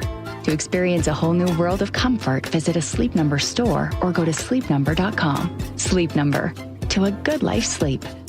Olympic Hot Tub has terrific ways to achieve total wellness at home. Saltwater hot tubs, swim spas, saunas, and cold plunges, all waiting for you. See our current specials with exciting savings at olympichottub.com. Better you, better life. We all know a cancer diagnosis is physically and emotionally draining, but it can be financially draining too. That's why Northwest Hope and Healing is here to help. I'm Dr. Suzette Miranda, a plastic surgeon who is proud to be part of Northwest Hope and Healing's mission. We provide a lifeline for breast and gynecologic cancer patients. We cover essentials like food, utilities, and childcare so patients can focus on healing. Since the year 2000, we have distributed over $3 million in direct financial assistance to thousands of local cancer patients. And you can make a direct impact. Mark your calendar for Life in Color, a summer brunch, auction, and fashion show on August 23rd at the Somme Hotel and Spa in Woodinville. It's an unforgettable afternoon of hope and inspiration, celebrating local cancer survivors. Get your tickets now for Life in Color on August 23rd. Go to nwhopeandhealing.org to learn more. That's nwhopeandhealing.org. Man, I love this place. I've been surfing here since I was a kid. Now, seeing my grandson out on the water, it means everything to me. Watching him and taking in the blue waves, the sea breeze, the blurry horizon. If you have geographic atrophy, or GA, subtle changes in vision could mean it's progressing toward irreversible vision loss. Izervay is proven to slow GA progression and could help preserve your vision for longer, so you may keep seeing the world around you. Izervay, or avacincaptad pegol, is an eye injection. Don't take it if you have an infection or active swelling in or around your eye. Izervay can cause eye infection, retinal detachment, or increased risk of wet AMD. Izervay may cause blood in the white of the eye, blurred vision, or a temporary increase in eye pressure. Do not drive or use machinery until vision has recovered after an eye injection or exam. Ask your retina specialist how you can slow your GA with Izervay. To learn more, call 1-855-IZERVAY or go to izervay.com. Paid for by Astellas Pharma. Well, it's official. My friends have all switched to Pure Talk because I told them they could save a bunch of money on a super reliable high-speed network with unlimited data. And because they're my friends, they trust me. As for the rest of you, well, Pure Talk understands that even though you might like me, you're not just going to take my word for it, nor should you. For that reason, and for a very limited time, Pure Talk is offering any of their plans for just $15 a month for the first 3 months, including their top-tier unlimited plan that normally sells for $65 a month. Think of it like a test drive, a super simple way to save $150 while you kick the tires on Pure Talk's blazing fast network, and a fine way to see for yourself why I switched from big wireless, along with a few 100,000 of my closest friends. Dial pound 250, say Mike Rowe, and be connected to Pure Talk's friendly U.S. customer service team. Again, dial pound 250, say Mike Rowe, and let the savings begin.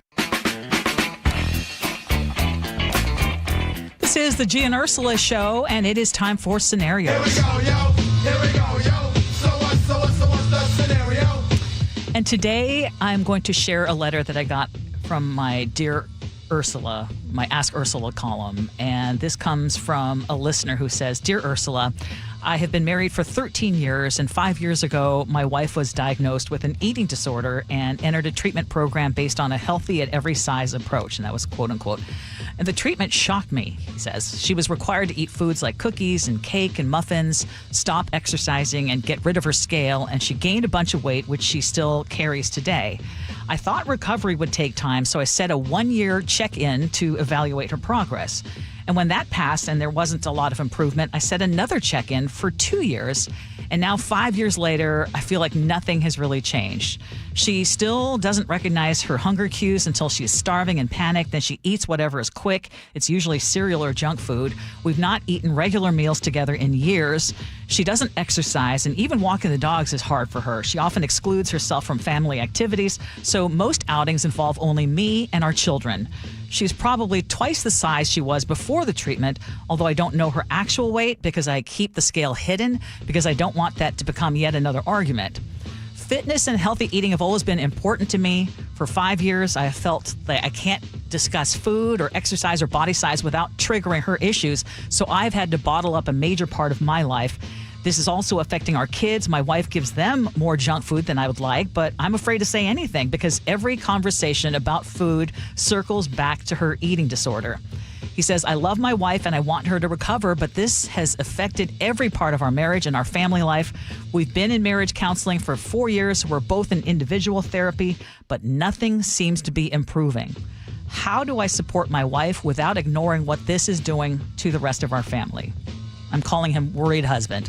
And I just know that, yeah, a lot of the Ask Ursula questions are a little bit lighter. This one's heavy. I'm a little confused, so let me just get some facts straight. So she had an eating disorder where she wasn't eating. She might still be in. And the treatment, she gained a bunch of weight, so now he's upset that she's overweight. And so he doesn't want to bring up her weight because it might trigger her not eating again. Is that what we're talking about? And he is, they're both going to therapy, but he says it's not working. I don't even know what to say about that. Like, I thought he was going to be concerned about her health and, like, whether she still had. I would, if this is about weight, I don't want to hear it. Like, I just hope she's healing and doing okay. And yeah. Well, something stood out to you, and I'm curious if it stood out to you too, Jeff. I think I understand what you're saying. The way I read it is, and understand it, is that an eating disorder doesn't necessarily mean an eating disorder where you are starving yourself to, like, you can be bulimic and still be gaining weight. Absolutely. Right? Yes. So my understanding is that she still has disordered eating that the treatment did not address, and that is still greatly impacting her life and his life. What I read from that, and the only thing I can say to you is, it sounds like, and you need to understand, that your wife is living in a lot of psychic pain. Yes. That she is addressing through food. And that, whether it's a disorder or you want to call it an addiction, that is what she's living with. Mm-hmm. If it's limiting her like what she does, how she enjoys life, her time with her family, and it's impacting your marriage, you need to start from a place of understanding your wife's pain and being empathetic to it.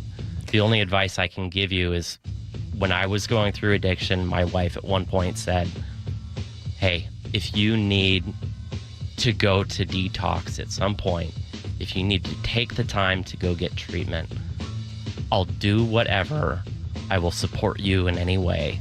And you can take whatever time to get healthy, because that's the most important thing. And you need to support her from that angle first. Yes. Absolutely. And I'm going to explain what I answered and how I answered, and I normally won't share my whole answer, but I'm going to do that right now because this is a little complex. I mean, this is, and you can read them on Ask Ursula at mynorthwest.com. And may I clarify one thing? mynorthwest.com/askursula. mynorthwest.com/Ursula. I just want to clarify one thing, that eating disorder, because this is where I got it. I had one picture. Eating disorder doesn't mean that it's necessarily one where you starve. It can be the other way. It's disordered eating. Yes. And he mentioned she was twice the size. I think that's what triggered me. That's what triggered. Basically, what I said to him is that I understand how exhausted he is. 5 years is a long time to feel like your marriage and family life are consumed by one issue, but I also saw red flags in his communication. He said he kept coming back to her size. You connect her weight to her lack of exercise, her difficulty walking, your belief she's failed to improve, your 1 year, 2 year, 5 year check-in. Her body should not be the scoreboard here. Thank you. Yes, and I have never been diagnosed with an eating disorder, but I understand the struggle of being overweight, and I know what does not help is feeling like you are watched, you're judged, or your worth changes depending on the number on the scale. And to be very clear, he's not responsible for causing her eating disorder, and they're already in therapy, which tells me they're both trying. But after years without any real progress, what my suggestion is it's time for a different therapist or a treatment team with more experience when it comes to eating disorders and family dynamics, because the ones that are suffering also, in addition to your wife and you, is your children. And this just gets perpetuated too. The unhealthy relationship with food or alcohol or whatever it is. It's like, if your treatment isn't working, find more treatment that does. If you can't talk about the number one issue and you're going to therapy together, then your therapy is not working. Exactly. Great advice. Yeah, exactly. If you want to read, and I know that was real heavy for scenarios, but we extended our interview with John Urquhart, which was very important. And I want you to know that I had actually reached out to a professional therapist to help with my answer, because some of these things, that's way beyond my purview, and I just want to encourage them to get help. So if you are dealing with any kind of struggle, ask Ursula at mynorthwest.com. You can find the column there, and I'll try to help, and if I can't, I'll try to redirect you. I love that you're not only giving wise advice, but you're giving informed advice. I try. Okay, we'll have more of the Gee and Ursula Show coming up. Dear Ursula, I have a group of friends who have bonded over... Hi, I'm Ursula Reutin from the Gee and Ursula Show, and I'm launching a new podcast called Ask Ursula. This is your space. Real life, real questions, whether it's about family, friendships, love, and yes, even the fun stuff like travel and finding your signature scent. Hit me up and ask your questions at mynorthwest.com/Ursula. I look forward to connecting with you. At mynorthwest.com and the Gee and Ursula YouTube channel. KIRO FM and HD1, Tacoma, Seattle. Nearly 1 in 4 people killed on the road in Washington weren't driving. Pedestrians on our roads are incredibly vulnerable, whether they're facing drunk, drugged, drowsy, or distracted drivers. Pedestrians are defenseless on our streets. That's why Davis Law Group fights for pedestrian accident victims and their loved ones after a crash. Davis Law Group delivers. So if you or a loved one have been injured, call Davis Law Group today at 206-888-8888 or visit DavisLawGroupSeattle.com. Eggland's Best, the only eggs with more fresh and delicious taste, plus superior nutrition. Eggland's Best. Better taste, better nutrition, better eggs. Your best source for local news. KIRO News Radio, Northwest News. I like it hot. Beg your pardon? Can you make it hot for me, Dan? I think so. Half heated ain't hot enough. No. That's why I called you. Apollo Plumbing. Yeah, my sorry old water heater. Oh. Ain't getting me the hots anymore. You want hot water. That's what I said. That's what we do at Apollo Plumbing. And you're ready? Right now. When can you? How about today? Same day? We'll have you in hot water tonight. Clever. How about an upgrade? A tankless water heater would mean endless hot water. Now you're cooking. That's just for starters. Starters? How about we make it a worry-free water heater? Worry-free? Wrenchie's worry-free warranty. Which covers? Repair, service, all included. And when it wears out? Apollo replaces it. No extra charge? Nothing. Nil? Nada. As an Apollo A-list member, you're covered. And payments? To fit your budget with approved credit, of course. And I'm hot again. Worry-free. That's for me. We're on our way. Thanks for making it hot. We're ApolloPlumbing.com.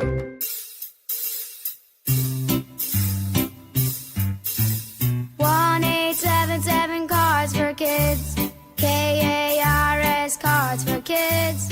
1-877 Cards for Kids. Donate your card today.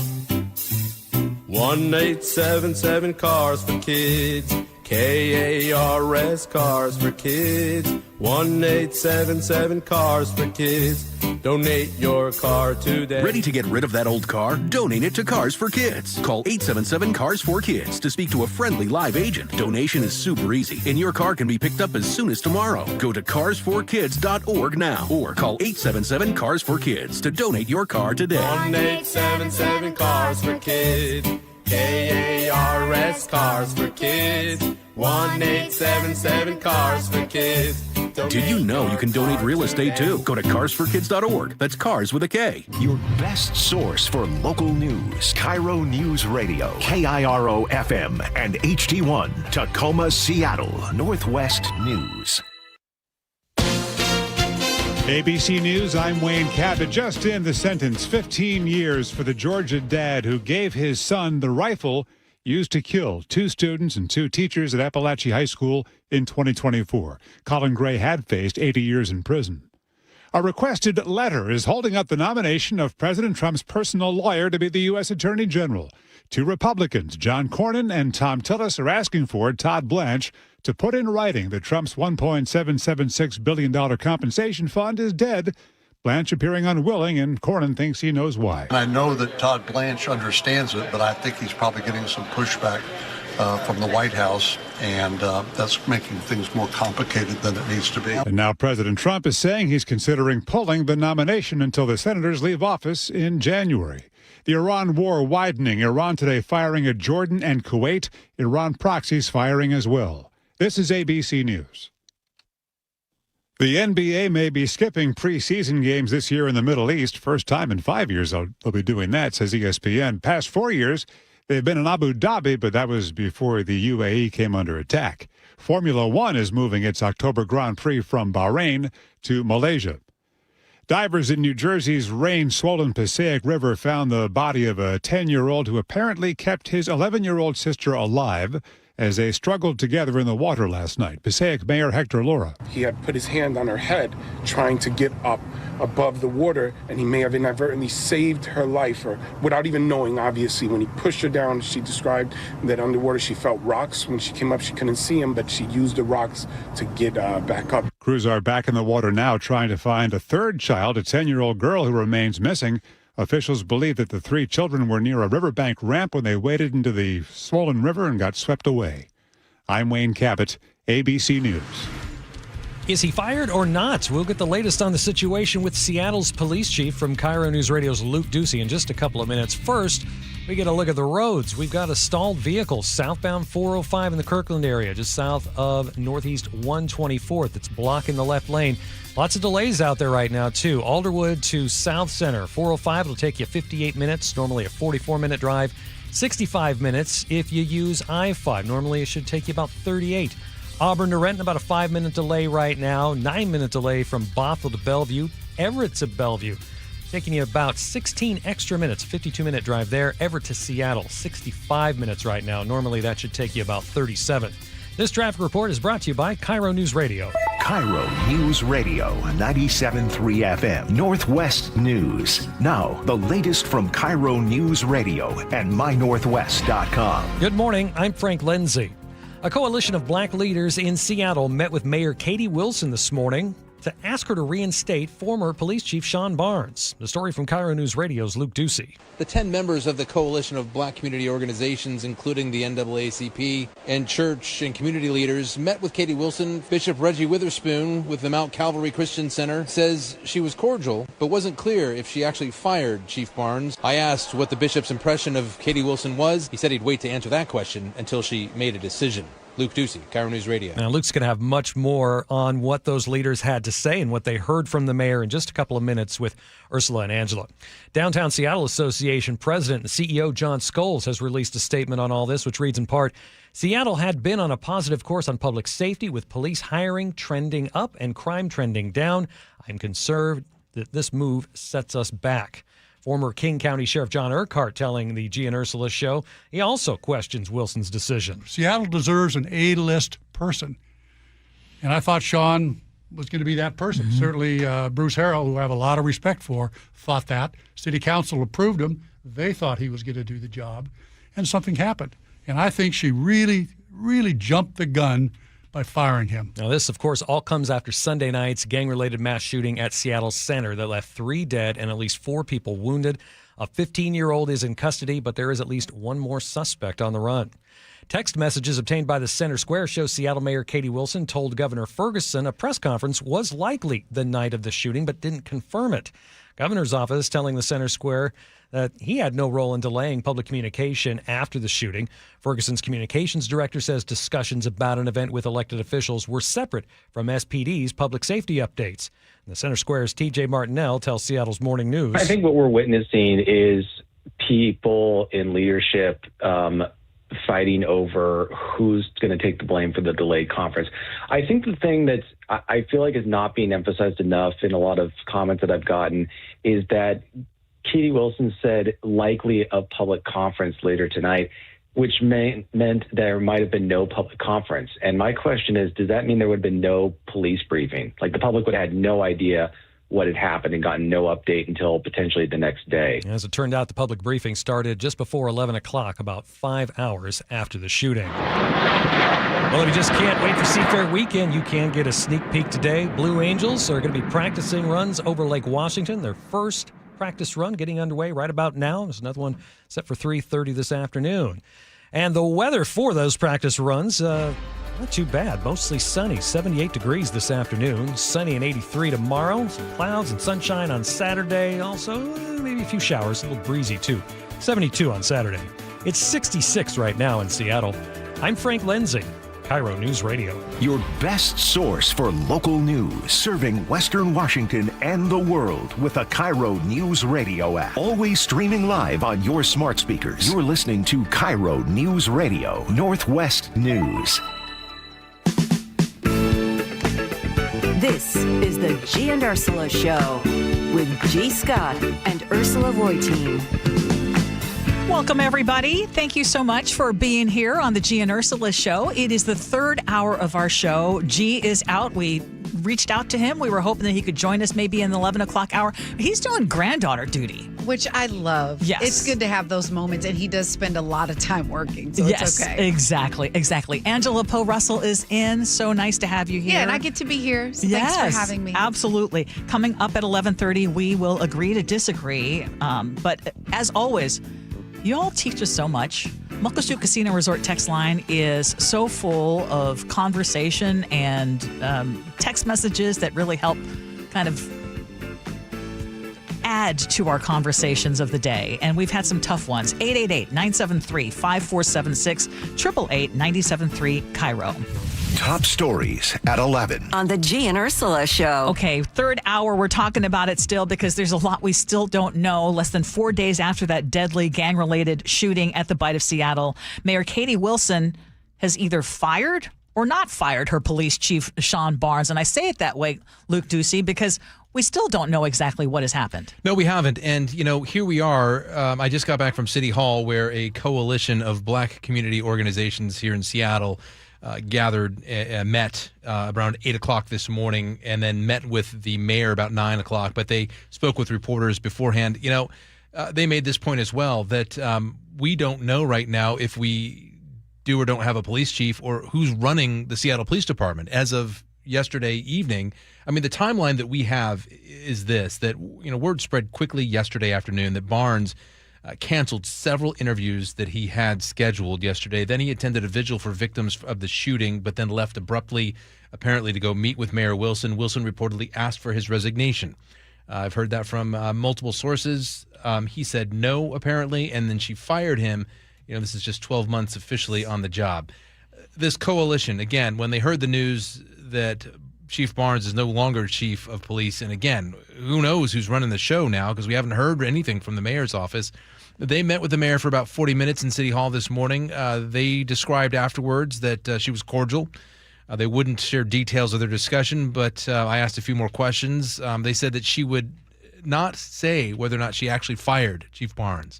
She wouldn't say either way, and she was non-committal, though, when it came to reinstating him. They were there in her office to say, you need to reinstate the chief.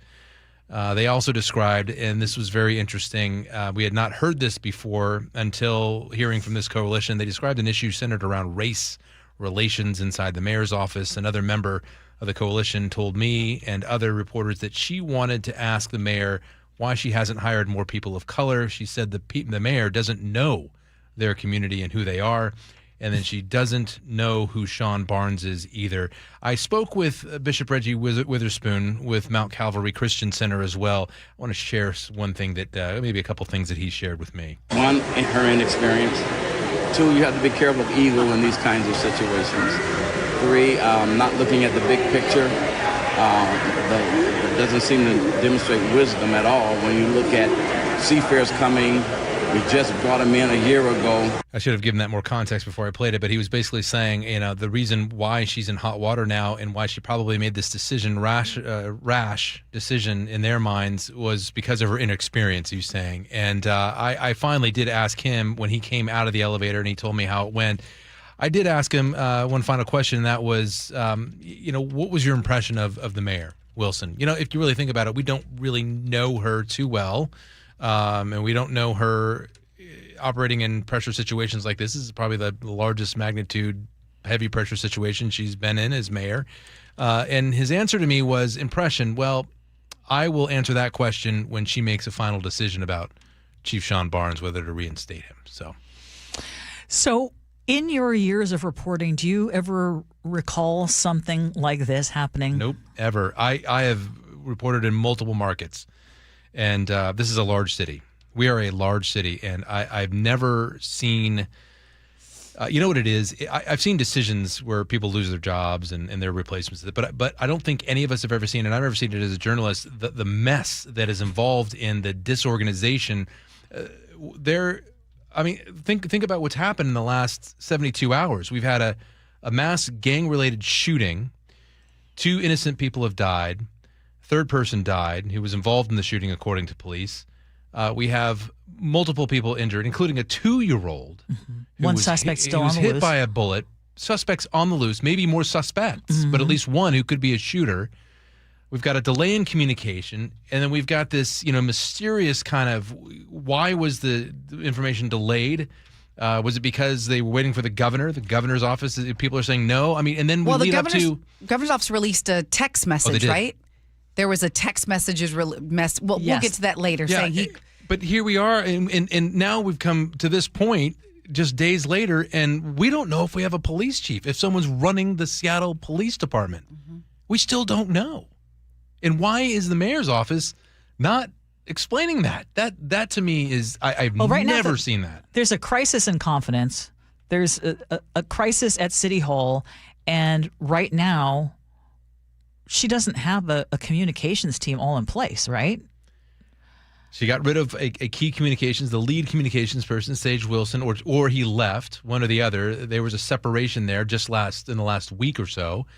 I don't know who makes up their communications office. It's difficult for us as journalists. Listeners should know this. When we have questions for the mayor, it's near impossible getting any answers or getting anyone on the phone, let alone any emails, because we don't know who to contact. Yeah, she posted the job, I want to say, about a week and a half ago because someone just said, does she have a communications director? They posted the job. I think they advertised it on social media. So I know and meanwhile, their temporary person is from it's internal, someone from their DOT or something. Department of Transportation. But I think it would be hard for even a communications person to right now try to communicate what's going on because it's chaos. It's chaos. And, I have also worked in corporate communications, and I asked a couple of people who are seasoned veterans at communications, on a global scale. They work on geopolitical issues, legal issues that span the globe. And, I wanted their impressions of just the communications process that's going on right now within the mayor's office. What's your impression? They're not saying, well, they could do better, they could sharpen here. They're not saying that. You know what I'm hearing from these experts? PR 101 mistakes, rookie mistakes. That's something that you learn in your first job or as an intern not to do. That's what I'm hearing from these seasoned professionals. Their jaws are dropped at how there's such a lack of communication, and when there is communications, it's either inaccurate or it's strife with just this kind of leaving you with, like you mentioned, questions about leadership and who's in charge and what's going on. Again, I want to reiterate, here we are, less than 24 hours, of course, but reports that your chief of a major city, the largest city in the state, has been fired, and we still have not heard from the person in charge where the buck stops, the plan moving forward, or who's running the show. Yeah, I think what's happening right now is the terminology, fired versus forced to resign, and what makes you more liable to lawsuit in the future. I think that's what's maybe so. I don't, because that's probably the only logical explanation at this point. Yeah, well, or maybe the decision isn't final. Remember when Jenny Durkin narrowed her search down to 3 candidates? That's true. 3 final candidates, and there was a name that was not on that list, and that was Carmen Best. And then the police union, along with a lot of members of the black community, as I understand it, really pushed to get Carmen Best back in there. And despite kind of kicking and clawing, Jenny Durkin said, okay, let's start the process over back again and throw her name in the hat. And then Carmen Best became the police chief. That is correct. One thing I heard today along those lines was, perhaps it is a strategy that you are non-committal, especially with this coalition that went and talked with her, because you might be preparing to walk back maybe you didn't fire him. Maybe it allows you to disavow and say, no, we never fired him. Mm-hmm. We just, when all indications are, and every source says that was the case, we haven't heard from Barnes, we haven't heard from the mayor. Yeah. Look, he was fired. Text us if you are in law enforcement, especially Muckleshoot Casino Resort text line, especially if you are at SPD. Text us, we know you're listening. 888-973-5476, 888-973 KIRO. How are y'all feeling about this? But let's move on. Thank you, Luke. Appreciate your time. Thank you. Okay, have you ever heard what's going on up in Snohomish County, where Councilmember Nate Nearing wants to redirect 20% of the county's Affordable Housing and Behavioral Health Fund, which amounts to about $3 million, toward involuntary treatment facilities? This is reported from the Herald, and they're saying that Nearing wants to create a secure facility where people with severe substance use disorders could be committed involuntarily under Ricky's Law. And the councilman says people who are addicted to fentanyl are too often left with 2 bad options, jail or dying on the street. And he says this forced treatment could provide a path in between.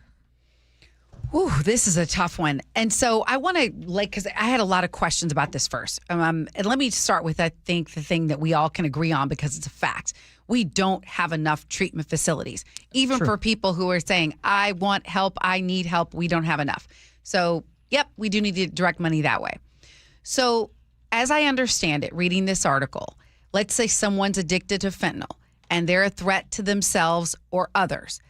This person is saying, we should be able, instead of sending to jail or just letting them do drugs on the street, We should commit them, whether they want to or not, so they can get treatment. I don't know if I'd want to go that far, but because I have been an advocate in the past of saying, you know what, if you're out here doing it on the street and you're a threat to yourself or others, jail, right? So then to say no to the treatment, that seems weird. So I think what I would be for is maybe a 7 to 10 day hold. Involuntary 7 to 10 day hold. It has to be time bound.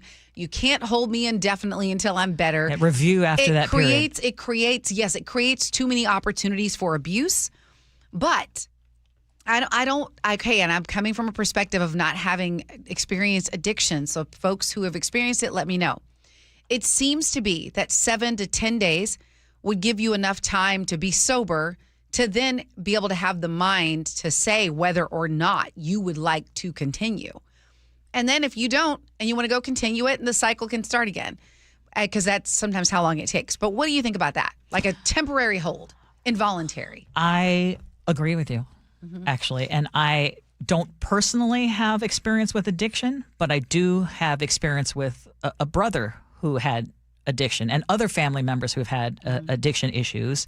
And there are times when they can't see it for themselves. Yes. And what's happening, to let them rot or to let them die on the streets is not a great option. I hear in you and other critics who say, would there be room for abuse? Yes. But talk to families who've tried to get someone committed who needs the help or who needs to get out of the cycle, whether it's mental health treatment or drug treatment. It can be really difficult. Yes, if not impossible. Yeah. If not impossible. And so I'm actually in favor of this. I think there's some question as to where is the $3 million for this type of facility going to come from. That's a different conversation. But just the idea of having an involuntary treatment facility, if there are strict safeguards in place, I would be in favor of that. Mm-hmm. I have questions. So I've been pretty open about, dealing with addiction. I was in detox and, inpatient treatment for a couple months at the beginning of this year. I know that there are people who've written into the show and who've, shared anecdotes about family members who say, going to jail saved my life or my brother's life. That's where they got sober and cleaned up. And they got their life together because they were forced to get sober. I know that can work for some. It is also a statistically very, very small group of individuals. I am okay potentially giving this a shot so long as you're showing me a good faith effort that you have enough beds to provide treatment to people who need it, who are asking for it right now. Because if you're creating an involuntary treatment facility that's providing a statistically low probability of success of people coming out of that facility clean and sober and having that stick, and there's other people who are saying, I need help, I'm desperate for help, I want help, those are the people who are statistically much more likely to be successful at treatment, then okay, go ahead. I don't know if that's the case right now. Yeah. There's a big, big difference in being in treatment and in a facility where you're surrounded by people who have a desire to be there, and being in a facility where you are forced to be there and people are unwilling participants. And I hear what you're saying, and I think that I can see where that would be an issue as well, but what we're doing currently is not working. I would also say that medication-assisted treatment is also widely available in Snohomish County jails. Yeah. Yeah. So if people are truly committing crimes, and how do you identify the people under Ricky's law to go round up? Yeah. We got a text in from 253 saying they're for this idea. They're a drug court graduate for Pierce County, 9 years clean. If I didn't go that route, I would not be here now. And others are saying, like Jenny in Puyallup says, 7 days is not long enough. There is such a thing as pause, so 30 to 60 days minimum is needed. But when it's involuntary, what I heard you saying is don't make it such a long stretch. I mean, at least long enough to break the cycle immediately and then reevaluate. Right. But I think Janet's point was that some drugs take a little longer to come out. So I think I think what we all agree on is maybe not all, but some finding that spot of where you have enough time to get sober to make that decision. But Chef makes an excellent point. For the people who want it, we definitely want to prioritize those folks. And we don't have enough at the moment for that. Okay, I'm going to throw in one last little thing real quick. Do you know that we rank among the worst when it comes to tipping in this country? We haven't talked about tipping in a long time, but Angela, Toast analyzed transactions from nearly 170,000 restaurants using its payment system during the first 3 months of the year, and Washington customers tip an average of 17.8%, which is the third lowest in the country. Only Washington, D.C. and California tipped less. What say you? Ooh, a couple of theories. What's your a couple of theories. I think folks here are struggling because things are so expensive, and so you feel like, wait, because I have to admit, I've been tempted when I feel overcharged to be like, you got your tip. Okay, that was too expensive. But I still leave it. But you can just feel like it's too much. The other piece that could be interesting is that we have a very international community here. We have a lot of folks from other places that may not do tipping. And so I'm sure that's a culture shock for some people who come here. Yes. They're like, wait, what? Text us. What is your guideline? Do you usually go just 20%, just double the tax? I'm typically 20%, but if it's something really, really expensive and it's kind of on the fence over whether I should be tipping anyway, then I might do like 10 or 15. Oh, you've even got to 10. Well, only for really expensive. On what it is, but if I'm just at a restaurant, coffee shop, yes, it's 10. It's like I'm usually 20. It's easier to do the math. It is. I know, it's like, don't even try to make me do 18%. No. Although it's automatic. What about you? I don't like when they start at 25%. Oh, and then they hide it, and then you have to look. It just keeps going higher and higher where they're starting. It used to be 10, 15, 20, and now it's like 20, 25, 30. Yes. And that's annoying, guys. Come on. Yes. Okay, we'll have more of the Gee and Ursula Show coming up.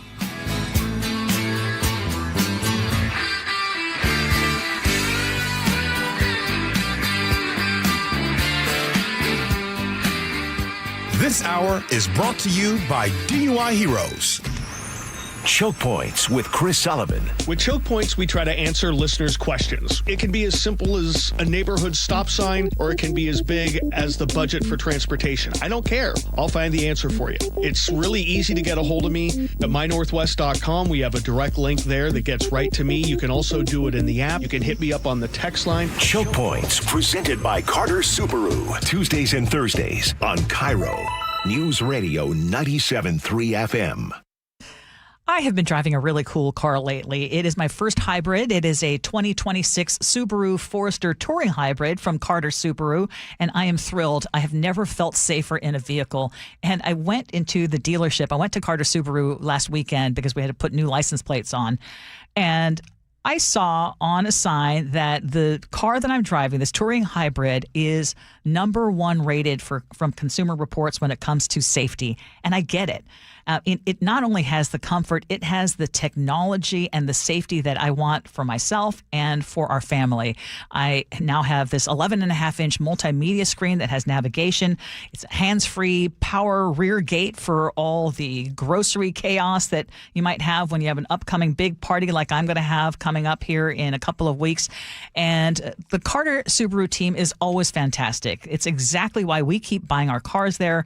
I got my Outback from Carter Subaru back in 2016. We also have a Forester that we drive still, and both are driving great. But now having this hybrid, it is fantastic. Carter Subaru in Ballard, Shoreline. See what's waiting for you at cartersubaru.com. On approved credit, subject to vehicle insurance and availability. A documentary service fee may be added to the sale price or capitalized cost. See dealer for details. Valid through 7/31/26. Are you curious about who offers the best deals on top-rated Samsung, LG, and Sony TVs? The answer is surprising. It's not online, and it's not the warehouse clubs. The best deals on top-rated TVs are at Video Only. Don't believe it? Then check out the trade-in deals at Video Only. How about $500 for your old TV? Try doing that online.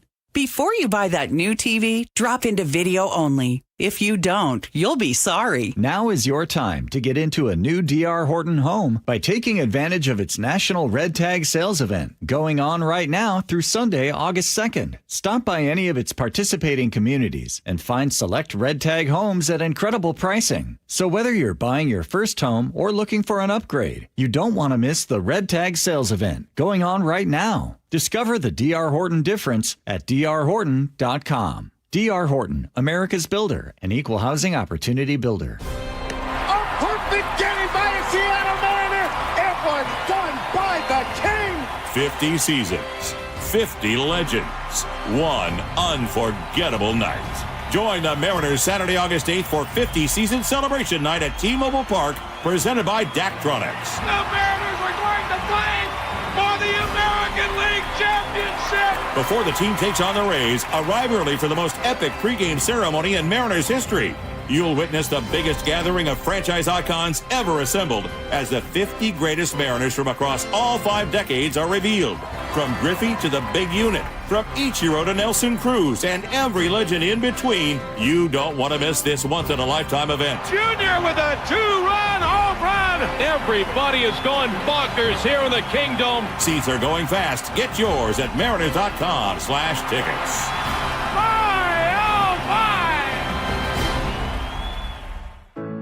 We all know a cancer diagnosis is physically and emotionally draining, but it can be financially draining too. That's why Northwest Hope and Healing is here to help. I'm Dr. Suzette Miranda, a plastic surgeon who is proud to be part of Northwest Hope and Healing's mission. We provide a lifeline for breast and gynecologic cancer patients. We cover essentials like food, utilities, and childcare so patients can focus on healing. Since the year 2000, we have distributed over $3 million in direct financial assistance to thousands of local cancer patients. And you can make a direct impact. Mark your calendar for Life in Color, a summer brunch, auction, and fashion show on August 23rd at the Somme Hotel and Spa in Woodinville. It's an unforgettable afternoon of hope and inspiration, celebrating local cancer survivors. Get your tickets now for Life in Color on August 23rd. Go to nwhopeandhealing.org to learn more. That's nwhopeandhealing.org. What would you do if the person you love needed round-the-clock care and you had no plan to pay for it? I was very worried about running out of money. When Mike's wife was diagnosed with dementia, he turned to LifePoint Law and elder law attorney Rajiv Nagayich. And then he said, "You're going to be okay, but we have to get through these steps." Then I felt a whole lot better going into it. It was still a very difficult process, but in the end, I knew that there was someone there that if I needed help, understood what I'm going through. LifePoint Law helped Mike protect his wife, his finances, and his future. They laid it out really well up front. They give you a very in-depth plan. There are so many things that you don't know. I could never have done it on my own. Register for a free LifePoint Law retirement planning seminar in Federal Way August 1st, Puyallup on the 4th, Tacoma on the 6th, or Bellevue August 8th. Space is limited, so sign up today at lifepointlaw.com. That's lifepointlaw.com. When your closets don't work, the pantry's jammed, garage useless, most homes were never designed for real life. Charlie Harger here for Closets by Design. It's so much more than just closets, garages, pantries, laundry rooms, home offices, wall beds, all custom built. For a limited time, get 40% off plus an additional 15% off and 18 months 0% financing on approved credit if paid in full. Go to closetsbydesign.com or call 1-800-BY-DESIGN. KIRO News Radio 97.3 FM, Northwest News. Now, the latest from KIRO News Radio and mynorthwest.com. Good morning. I'm Frank Lindsay. Leaders from Seattle's Black community met with Mayor Katie Wilson for about 40 minutes this morning to discuss her firing of Police Chief Sean Barnes. Here's KIRO News Radio's Luke Ducey. They described afterwards that she was cordial. They wouldn't share details of their discussion, but I asked a few more questions. They said that she would not say whether or not she actually fired Chief Barnes. She wouldn't say either way, And she was non-committal, though, when it came to reinstating him. They were there in her office to say, you need to reinstate the chief. Barnes was removed 3 days after the deadly gang-related shooting at Seattle Center that claimed 3 lives and wounded at least 4 people. We have made multiple requests for comment to Mayor Wilson's office and have not heard back. The Downtown Seattle Association's president and CEO, John Scholes, says he's concerned that Barnes' removal sets the city back in terms of public safety. Meanwhile, we're hearing from another survivor of Sunday's shooting. Jonathan Morales Jimenez tells KIRO 7 he was shot in the back and that the bullet is still lodged in his pelvis because doctors say it's too dangerous to take it out. The fracture is what really messed me up. I mean, I fell on my knees. I was, bleeding out for a little bit. And then, when I touch, my lower back, I see blood and it's like, oh, I got hit. The good news is doctors expect him to make a full recovery. Major breakthrough in the case of 17-year-old Braylon Diaz, who was killed in Parkland back in May. Here's KIRO 7's Lindsay Shelton. Detectives working with the FBI and authorities in Mexico tracked down suspect Brandon Torres Mesa and brought him back to the U.S. You might recall Braylon was shot and killed after a group of people in a car pulled up to him and stole his necklace. Right now, Torres Mesa is in custody. 2 other suspects were arrested back in June. The United States and Iran each fired barrages of missiles today as the pattern of back-and-forth strikes took hold again as hope dims even more for a quick end to the 5-month conflict. Blue Angels headlining the Boeing Seafair Air Show this weekend at Genesee Park, flying F-18 Super Hornets over Lake Washington tomorrow through Sunday. You may have already seen or heard them fly over this morning. They're practicing over Lake Washington at this hour. KIRO News Radio real-time traffic now. Let's get the latest from Nate Connors. All right, Frank, Linwood to Seattle is a lengthy 55-minute drive. That's double the norm. We've got a hefty backup at 145th and Shoreline all the way into downtown. No blocking problems. This is just volume. North 5, stop and go from the north end of Boeing Field past I-90. You'll catch a little break, and then it's solid again between Mercer and the Ship Canal Bridge. Plan on 25 minutes to get through all this. The West Seattle Bridge, you're going to jam up eastbound at Highway 99 over to I-5. South 405, we're slow between Canyon Park and Totem Lake. Again, from I-90 into Renton, all added up, Alderwood to South Center is an hour. That's a 20-minute delay. And North 405, you're bumper to bumper through the Renton S-curves. KIRO News Radio, real-time traffic. I'm Nate Connors. Weather forecast calling for sunshine and 78 degrees this afternoon. Even warmer tomorrow, sunny and 83. Cooling back down to 72 on Saturday. Some clouds in the forecast, maybe a few showers too. Maybe kind of breezy as well. Sunday, cloudy early on, but then partly sunny and 71. 67 degrees right now in Seattle.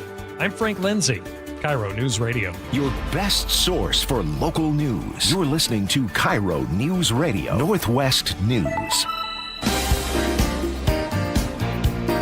This is the Gee and Ursula Show. It is time for us to agree to disagree, brought to you by Guardian Roofing and Gutters. One of these days, we just got to take off the gloves, just really go at it. Yesterday, we talked about the impact of a whole generation growing up knowing they can't make a mistake, knowing that every minute of their life has the potential of going viral.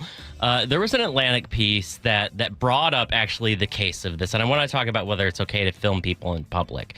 So the whole reason this was brought up is last Thursday, a New York couple was posted kissing on a park bench in Central Park there. It went viral on TikTok. The guy filming says, "Get a room, there's kids around." Like 5 million people have seen this thing. Thousands of people have commented. Some people posting about how this was an awesome thing, that their ability to do it. Others shaming them. Their parents flew out. They've been named and doxxed. Oh, man. Angela, we've all whipped out our phones, right, or thought about it. What do you think about filming strangers in public? I think filming may be fine, but posting it is not. And I try to be very mindful of that. And I've actually lost a Facebook friend over it.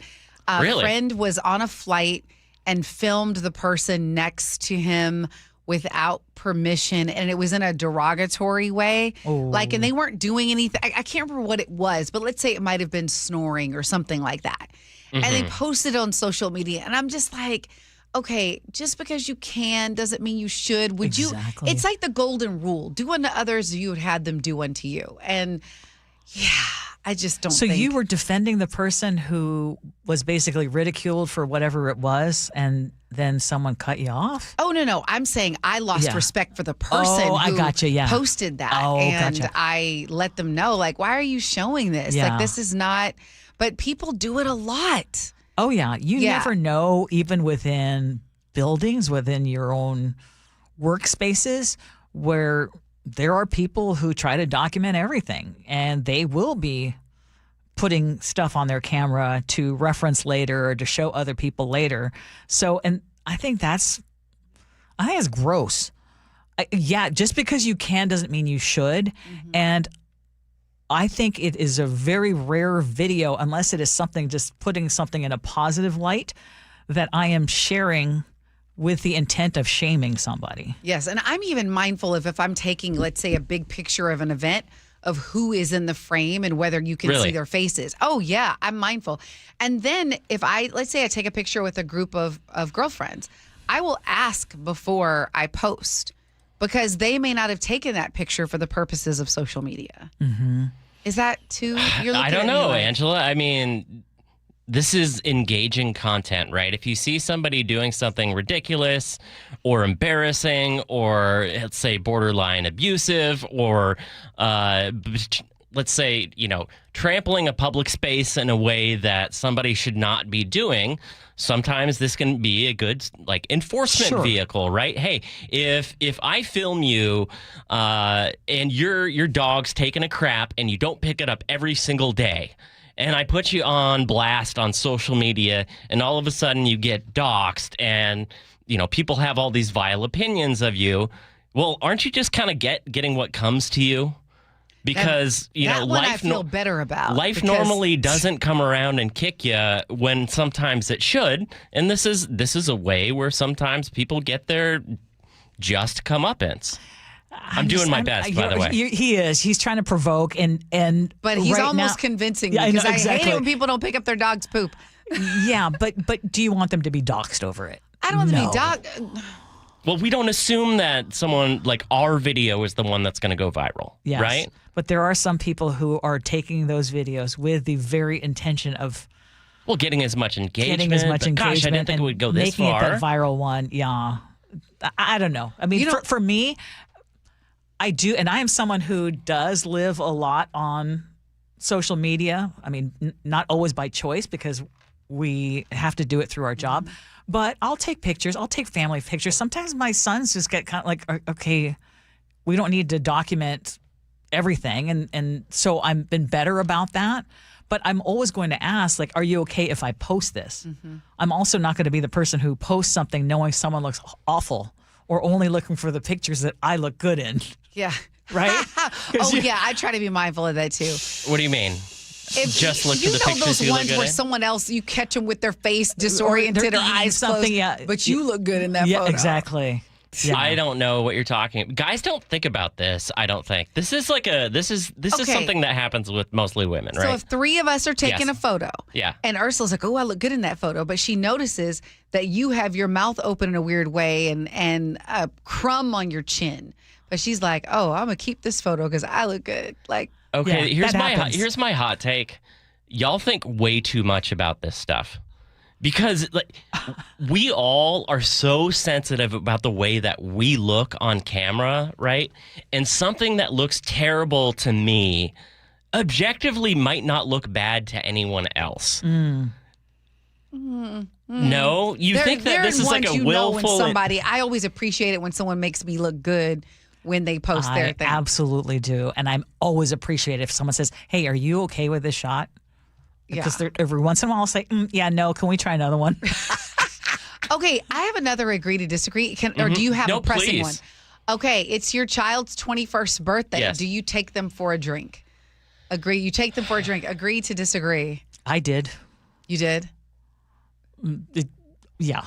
Okay. We were there on one of them. Yeah, when Steven turned 21, we were there. We went to Joey's. Okay. And you had a drink. And you know what? He doesn't drink alcohol anymore. Mm-hmm. He went through the whole, so he is now abstaining from alcohol. Okay. Jeez, this is okay, so obviously you're going to know where I'm coming from because I've been open about alcohol addiction. I think one of the things that made addiction easier for me to fall into was the fact that alcohol was so taboo in my family. Mm-hmm. And so it always needed to be a hidden behavior. Mm-hmm. I think sometimes our stigmatizing for young people of, having a little healthier relationship, like, hey, it's okay for a kid to have a sip at 14, 15, 16 with dinner like they do in Europe. That's a healthier approach than we have, where it's pure abstinence until you're 21 and then we binge drink here. Oh, yeah. Yeah. So I don't have a problem with it. I probably won't do it, but I'll have plenty of conversations with my kid about it and normalize what it is and what's bad about it. I didn't take my kid, we're not doing the drink thing.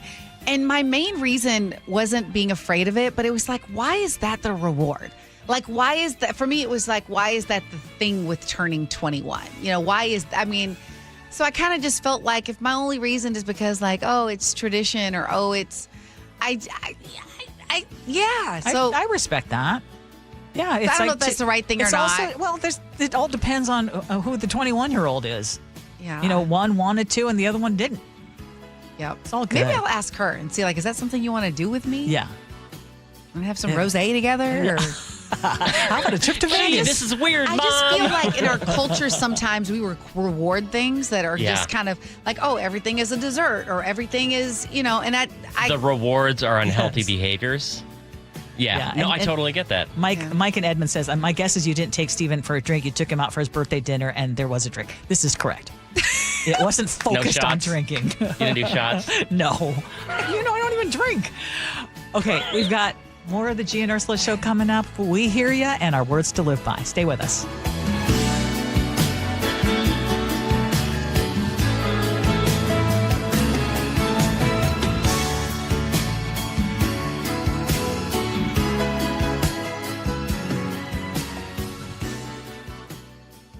Experience the thrill of seeing orcas and humpback whales with Puget Sound Express. Join their family-run tours for guaranteed whale sightings departing daily from Edmonds. These are Seattle's most popular and well-reviewed whale tours. Book now at PugetSoundExpress.com. Your old water heater's starting to peter. DayandNight.net. Day and Night has $150 off installation of any new water heater, including tankless, backed by a free lifetime warranty. Hi, I'm Bruce. When your old water heater leaks or fails, the damage could be catastrophic. Whether you need an emergency replacement or you're planning ahead before it leaks, give us a call and we'll help you get into hot water again. Get $150 off installation of any new water heater. DayandNight.net. Doug. Limu and I created a trick to help you remember that you can customize your car insurance and save with Liberty Mutual. You see, the shirts Limu and I wear are yellow, and yellow is the color of lemons, and lemons grow on trees, and trees provide oxygen, and oxygen helps us breathe, and breathing is how you live, and you can live more life when you save money by customizing your car insurance. I agree, Limu. It's really quite simple. Only pay for what you need at libertymutual.com. Liberty, liberty, liberty, liberty. Everywhere you look, things are getting more expensive. But at Consumer Cellular, we're lowering the price for those 50 and up. Now you can get unlimited everything for just $35 a line. That's $35 a month for unlimited talk, text, and data. Switch to the carrier ranked #1 in network coverage and customer satisfaction and get unlimited everything for just $35 a month. Call 1-888-FREEDOM or visit Consumer Cellular online or in-store today. Price includes $5 credit for autopay and e-billing. Taxes and fees apply. Data speeds reduced after 35 gigabytes. Rankings done by 2025 ACSI survey. Meet Matthew Preston. Inside his apartment, everything he holds dear is protected by Progressive's renter's insurance, like his laptop and a surprisingly valuable collection of baseball bobbleheads. Outside his apartment, his laptop is still protected, as are his bobbleheads, which he carries around with him for reasons no one knows. Renters, the limits of protection aren't just the four walls of your home. When you're in Progressive's Protection Zone, get a quote at Progressive.com. Progressive Casualty Insurance Company, affiliates, and third-party insurers. If the world were like a Sleep Number mattress, everything would adapt for your comfort. Your coffee would never get cold. Your flight would always be on time. And your mattress would always respond to you and your unique sleep needs. Sleep Number mattresses are designed to respond to your body and shift with your changing life, helping you fall asleep faster and stay asleep longer. To experience a whole new world of comfort, visit a Sleep Number store or go to sleepnumber.com. Sleep Number. To a good life sleep. Olympic Hot Tub has more ways than ever to achieve total wellness at home. Immerse yourself in a saltwater hot spring spa and let jets melt stress away. Enjoy a refreshing swim in an endless pool swim spa. Retreat to healing warmth and detox in a Tilo sauna. Then awaken mind and body with a cold plunge. You'll be saying, ah, in no time. Your path to wellness starts today at Olympic Hot Tub. Current specials with exciting savings at OlympicHotTub.com. Better you, better life. At Seattle Children's Hospital, 1 in 3 patient families can't afford the food their kids need to heal. A child recovering from surgery and the family struggling to put nutritious food on the table. That's why Seattle Children's, Safeway, and Seahawk, Jackson Smith and Jigba launched the Food First Project to fight pediatric food insecurity by providing grocery cards, produce vouchers, and food as medicine programs for families. No barriers, just help. 12s, we need you. Learn more at Safeway.com. Again, that's Safeway.com. So what are you reading? I'm checking out the ratings on the new TVs, and it looks like Samsung, LG, and Sony got the best scores. Just like last year. What about those new high dynamic range TVs? They got the highest scores of all, but their prices are really high. Did you check online? Yeah, their prices were about the same. Well, there's one place where we can get a hot deal on those top-rated models. Where? At Video Only. Check out the ratings on TV stores. I see. Video Only scored better than the others. So, if you want the best deal on the best TVs, then we should take our TV ratings and head over to top-rated Video Only. At Video Only, you won't find huge stores with refrigerators or microwaves, but you will find the best deals on top-rated TVs, soundbars, and monitors. Shop around. Just make sure you visit Video Only, because if you don't, you'll be sorry. In South Center, Bellevue, Linwood, Federal Way, and Tacoma, Video Only.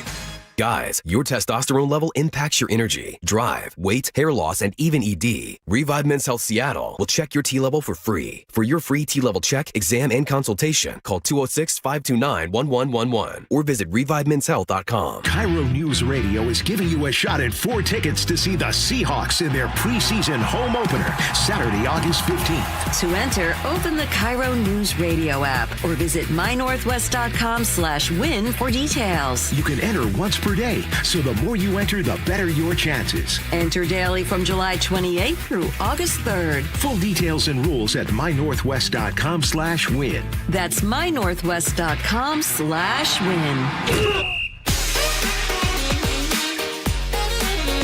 And just like that, we are at the end of the Gee and Ursula Show, Thursday edition. Thank you so much for filling in for Gee today. Angela, you have the honors of starting us out. I don't see the text messages, but I'm going to start with one that I have. Okay. So let's see. We were talking about addiction. This is Dave in Everett. I was hopelessly lost in addiction to heroin and meth. I lost everything, including a long career at Boeing. I could not stop, didn't want to stop. My family tried everything. It took a prison sentence to change me. 7 to 10 days is not nearly long enough. Very seldom do you ever see people staying clean, even after a 28-day treatment, especially with fentanyl. 30 to 60 days, even 90 is their best chance. And I have them in front of me now. Okay, good. Okay, 206 has a question for you. Angela, what would you ask the mayor if you are in that room with the community members? Emotions are probably running high. I've had a tremendous amount of respect for you since that time that Chef and G asked you to interpret or advise on how to say things in a more professional manner. I feel you're great at pushing but not breaking people when interviewing them in a professional manner. Ooh, I would ask her why. What is the cause and why now? Those are the two, and obviously the conversation would go from there, but it's always trying to listen first. Yes. I think that's great. Okay, we talked about rusting out in your career. Curtis, the ferry captain, says, I started my career with Washington State Ferries in 1976. I was just out of high school. I had the drive to make it all the way to the top, and I'm now in my 51st year. I love my job. How could I not? Aww. Oh my gosh, that's awesome. Yeah, I love that. Robin Puyallup, why should I want to be challenged more if I'm not going to see any compensation for it? Do you want to help Rob? Because you feel better, Rob. You feel good. You feel better. Rob's like, no, I feel better with more compensation. Yeah. Well, it's hard if you're struggling to the point where you only see your job as drudgery that still doesn't pay your bills. Yep. Justin from Australia says, I do my job to pay the bills. I make a comfortable living, which allows me to enjoy nice vacations and own a house. I tried the starving actor thing when I was younger. I'll go back to acting in community theater when I retire. Oh, I'm glad he was able to try it, right? And have some time with acting. Yes. That's cool. Mary in Everett. I'm a retired middle school teacher. Loved my work every day. It was my passion. Before that, worked in insurance and then software development for money. No sparkle for me in doing those jobs. Regarding the Seattle police chief, whether he's been fired or forced to resign, we still don't know. Ty in Tacoma says, I believe they're focusing on the wrong things here. They're more worried about Sean Barnes being gone than the big picture. I believe the mayor delayed the response on Sunday, and like you guys said, the police were ready to give an update, but she wasn't. That's on her, not him. And now she fired him to take the focus off of her. The whole thing stinks to high heaven. 206, going to a conference is not PTO. How many days of the 47 was PTO?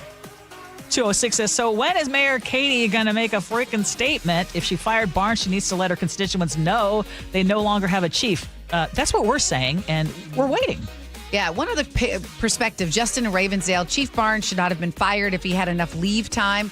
What does his job description actually say about expectations for staying in town? As long as he's accessible by phone, I don't see a problem with him being out of town. That's why you have an assistant chief to step in when needed. And then I did ask for any Seattle police officers, and I did get one who is going to be anonymous. And this person says, terminating him under these circumstances and at this point in time is premature. The public would be better served by the mayor establishing her expectations with the chief and then letting him carry on from there.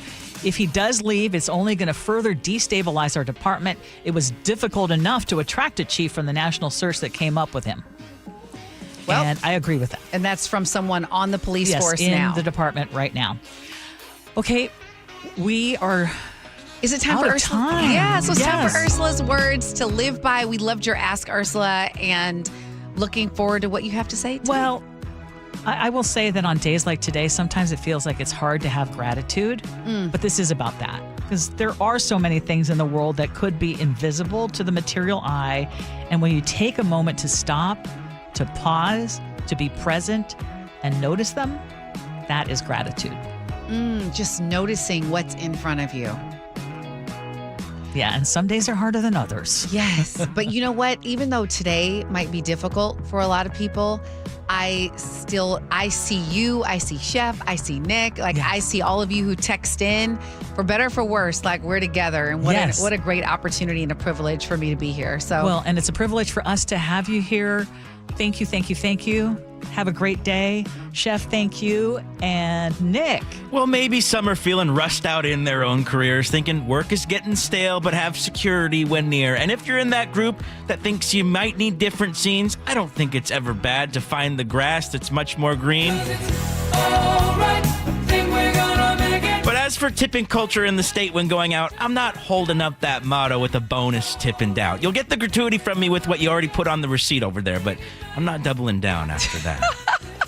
Love it, Nick. Nick. And so grateful for you. Yeah. Did you notice how you and him were kind of aligned on the gratitude piece? Yes. And you didn't even plan it. No, fitting theme. He gets the vibe. He understands the vibe of the entire show. Jake and Spike are coming up next. They have a lot to talk about as well. I hope you all enjoy your afternoon. Hope you have as much fun as we have. So long, everybody. This time things seem just a little different. And when I look in your eyes, you know I can see that it's true. And I hear you say it's alright. Think we're gonna make it. Think it might just work out this time. It's alright.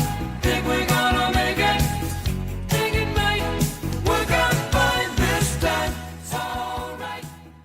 Join the Mariners at T-Mobile Park August 7th to 9th for 50 Season Celebration Weekend. Friday, post-game, catch the Alumni Home Run Derby featuring Ichiro and other former Mariners sluggers. Presented by Muckleshoot Casino Resort. On Saturday, arrive early to witness the greatest gathering of Mariner legends in franchise history. And Sunday, score a collectible 50 Seasons pin thanks to KeyBank. It just continues. My, oh, my. Seats are going fast. Get yours at mariners.com/tickets. Looking for a simple solution to hair loss this summer? Get the same breakthrough one-day treatment I received at Advanced Hair during their once-yearly summer savings event. Your own natural hair begins to regrow the very next day, and Advanced Hair guarantees it will grow. Take advantage of your flexible summer calendar and get the most hair for your dollar during their best offer of the year. For details and a free consultation, call 425-449-8185, advancedhair.com. Get any size high-efficiency AC for just $179.99 a month with zero upfront costs. CM Heating's Comfort as a Service includes lifetime repairs and annual maintenance at no extra charge. Book your free estimate at cmheating.com today. License number CMHEAHL 751LW.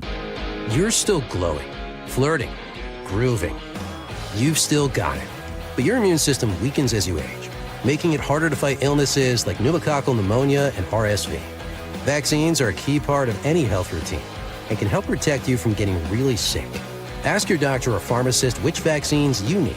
See more at PfizerForAll.com. Sponsored by Pfizer.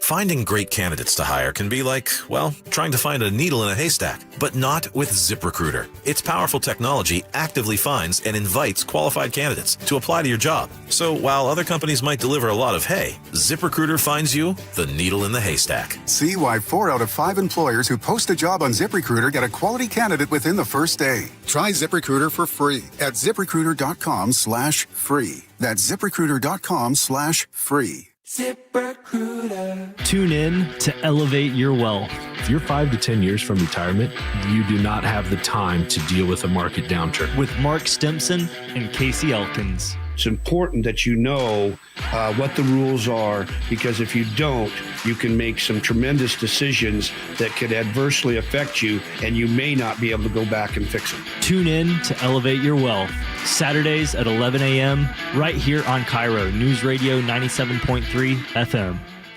It's the best time of the year at Staples, with back-to-school supplies as low as 25 cents, up to 40% off select tech and more at staples.com/back-to-school. Man, I love this place. I've been surfing here since I was a kid. Now, seeing my grandson out on the water, it means everything to me. Watching him and taking in the blue waves, the sea breeze, the blurry horizon. If you have geographic atrophy, or GA, subtle changes in vision could mean it's progressing toward irreversible vision loss. Izervay is proven to slow GA progression and could help preserve your vision for longer, so you may keep seeing the world around you. Izervay, or avacincaptad pegol, is an eye injection. Don't take it if you have an infection or active swelling in or around your eye. Izervay can cause eye infection, retinal detachment, or increased risk of wet AMD. Izervay may cause blood in the white of the eye, blurred vision,